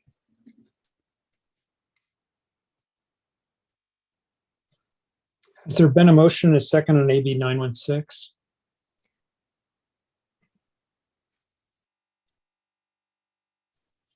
I thought there was, but Is- Yes. is- Yes, I had seconded. Yeah. Because it was trying to work off the battery Sure. and Yeah. this may go on. Well, Joanne? One quick solution just to move this along for the Mayor Burt's, maybe you can say same vote as I took on the LAC. So that's how you would just say it, and Auden can reconcile the votes after. That works. Yes, Do it. Let's do it. Thank you. Go. Good So idea. there was a motion and a second on this item. So let's roll. All right, Mock. Same as I voted on the last one. Okay. Perhaps I should only call those members who are different than from the LAC. Would that be permissible? Excellent idea. Yep. Let's do it. Then Debbie? I'm sorry, Auden, this is Shally, can I jump in? Yes. Council member Abikoga would like to keep her votes consistent with Council member Kamei. Okay, great. We're supposed to do roll call votes, but as long as we all have a mutual understanding of what we're doing here, that's fine. So can we just do a roll call vote and just the person can say same? Sure, as long as we have a good recording of what that is. Okay. Yeah. And So I for defer those- to Auden if Yeah. they have that information. I can copy and paste what I have here, perhaps. Perfect. Yeah, so you don't even have to on the. You don't have to show the spreadsheet either. That's Yeah. another. The only people that matters are the ones who weren't at the LAC meeting. Mr. Chair, may I make a substitute motion at this time? I know we're in the middle of a vote, but I think this might speed things up. I'm all ears. Mayor. Okay, I would move that we keep all of our votes consistent from all the jurisdictions represented by LAC, unless somebody raises their hand in Zoom and would like to have a different vote for all of the motions that are being considered here, for all of the various pieces of legislation, I should say, that are being considered here. I'll second that. I'll Just- second. Hey, Gary. Procedural note that we're required to do the roll call vote, which we can get around by what you're doing, but Auden's going to have to show these, just reproduce them on there if they possibly can be done. Yeah, it looks like Auden could probably maybe shrink the screen a little bit and. I don't know what Auden can and cannot do. No, if I may, Auden actually already solved the problem. In front of us, she has cut and pasted our votes from LAC under AB 916 so we can see what each city voted in the LAC meeting. Yeah. So all we have let's to do is say, does anyone have any changes to what's there, and move on to the next one. exactly. The only problem with that is we have cities that are no longer represented. Yes. So we do have to do a single roll call to make sure that the city is actually here. So just go through Auden, and so the individuals who need to be reminded of how they voted, it's right there. And for example, for Santa Clara, you would just change that to absent. Yes, I'll make a friendly amendment to the original motion to that effect, that any jurisdictions that are not represented now that were represented at LAC would then be denoted as absent on the votes. Okay. Is that all right with the seconder? Yeah, that's great. Okay, any other great ideas? Now we have to vote on that portion.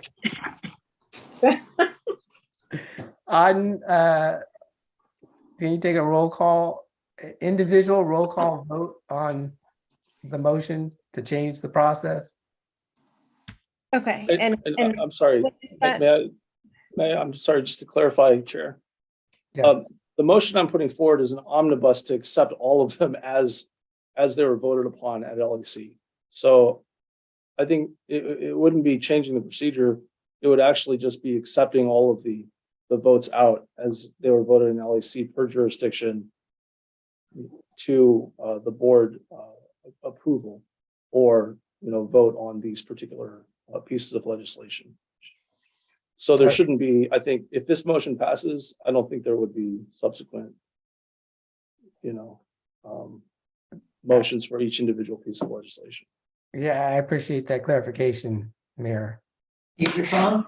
You have your phone? Oh, good, I'm good. No, I was just wondering if they had anything on the power outage. Can we, Just point of order, Chair. I think this is Yeah. taking longer than if we had already done the votes individually. Yes, I realize that. Thank you. Yeah, that's what I was gonna say too. I think it's close, but not quite there. Okay, so I let's, will say well, there's a first of going all- forward value. Yeah, so first of all, Joanne, can you put yourself on mute? And so we have a motion and a second on the floor. Can we have a roll call vote, please?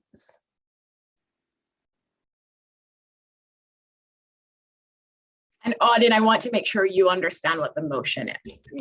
Yes, so the motion is by Paul and seconded by, Elahi. okay, great. And yes, if you could please restate the motion one more time, that would be very helpful. Sure. The motion is to adopt all the votes for the items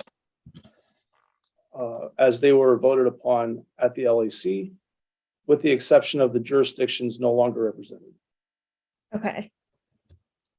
I will write a shorthand and then write a full motion later. All right. Mock, Yes. Mock, aye. Lero Munoz, Abstain or yes, the same. Actually, it's on the procedural motion. Then Yes. I. All right, Little Munoz, I. Jones? Aye. Jones, I. Elahi? I, Elahi, I. Abakoga? Abekoga votes aye. Abakoga, I. Fliger? Yes. Fliger, I. Willia? Aye. Willia, I. Aye. Bybee? Bybee, I. Klein? Aye. Klein, I. Montano? Aye. Montano, I. Paul? Yes. Paul, I. Constantine? Aye. Constantine, I. Rennie? Is absent. Bert? Aye. Bert, I. And Watanabe He's absent. is absent. Okay, with 13 ayes, the motion carries. so I guess we also now know which jurisdictions are absent as you copy from the LAC votes. That's just Los Gatos and the Santa Clara. Yes, that is correct. All right. All right. And so for the record, would I input that as as there being a motion as well for those, each bill to be approved? That's part of the motion, yes. Okay.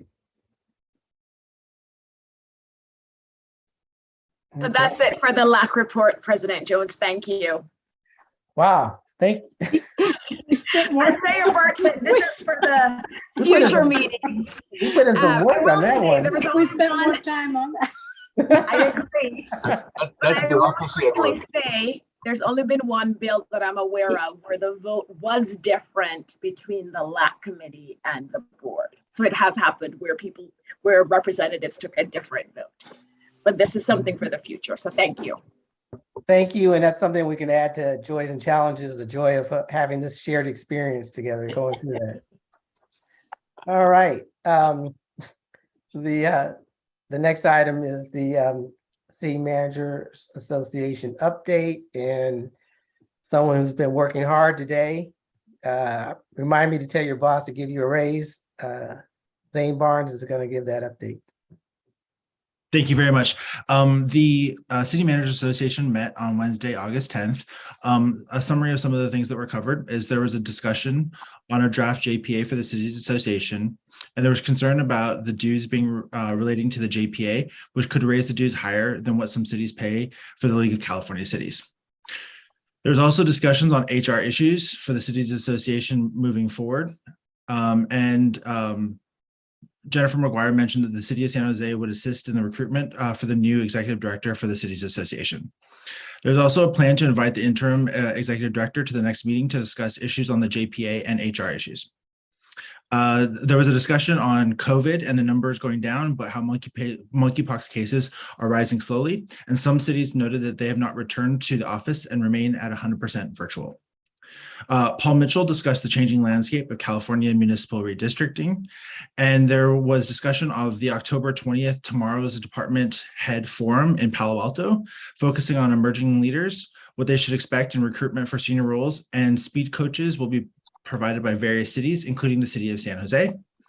And finally, the ICMA conference will take place on the 16th through the 21st of September in Columbus, and there will be a virtual option for attendance. And that's the end of the report. Thank you, Zane. I'm going to look for public comments on this item. Not seeing any. Now the executive director update, Shally? Hi, thank you. I'm super excited to be here and work with all of you. I don't really have much to report. July was a quiet month, so I've been working on transitioning with Joanne's guidance and pretty much coming up to speed on where all the conversations are and all the various issues that you've been discussing. So I just want to thank everyone in advance for your patience while I go through this. That's it. Thank you. All right, thank you. Finally, joys and challenges. Do we have any joys or challenges that we want to share?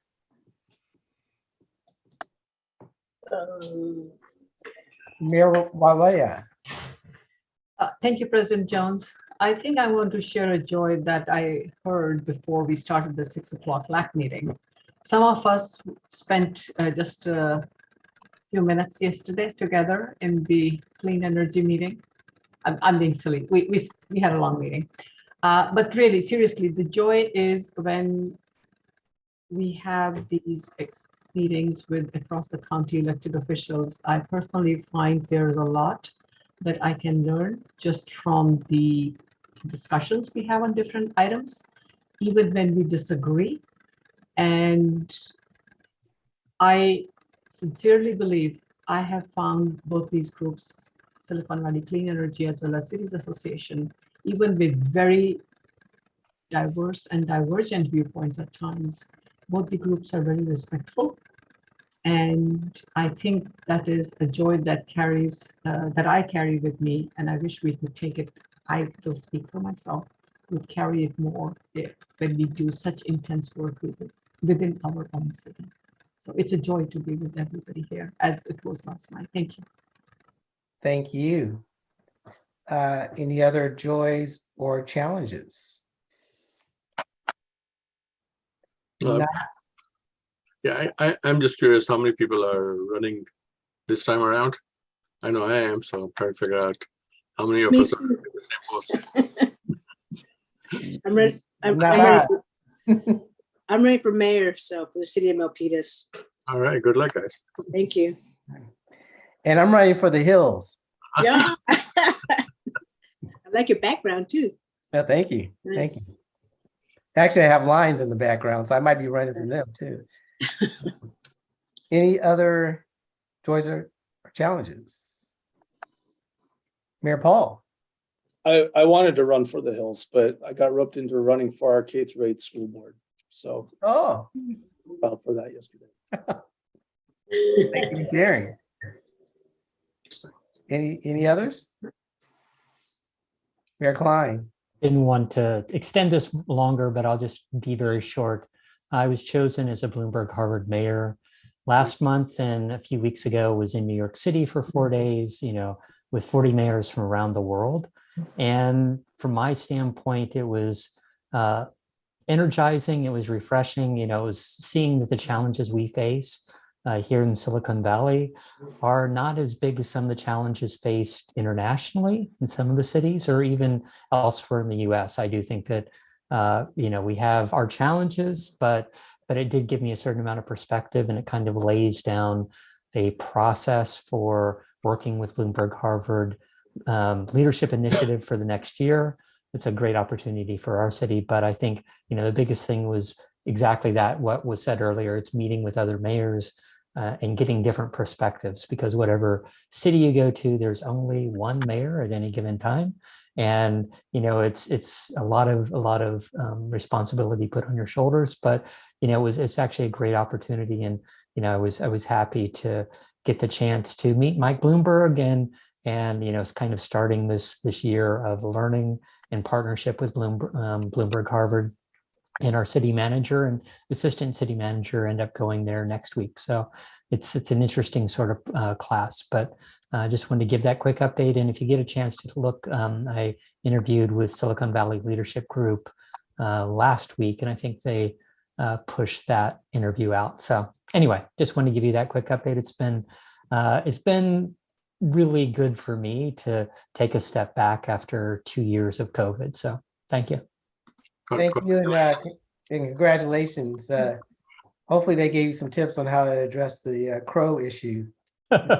It was a joke along the way, definitely. But that wasn't the big issue at the end of the day. Thanks. Anybody else? Seeing none, this meeting is adjourned. Take care, everyone. Have a good evening. Thank you, everyone. Thanks all. Have a great weekend. Bye.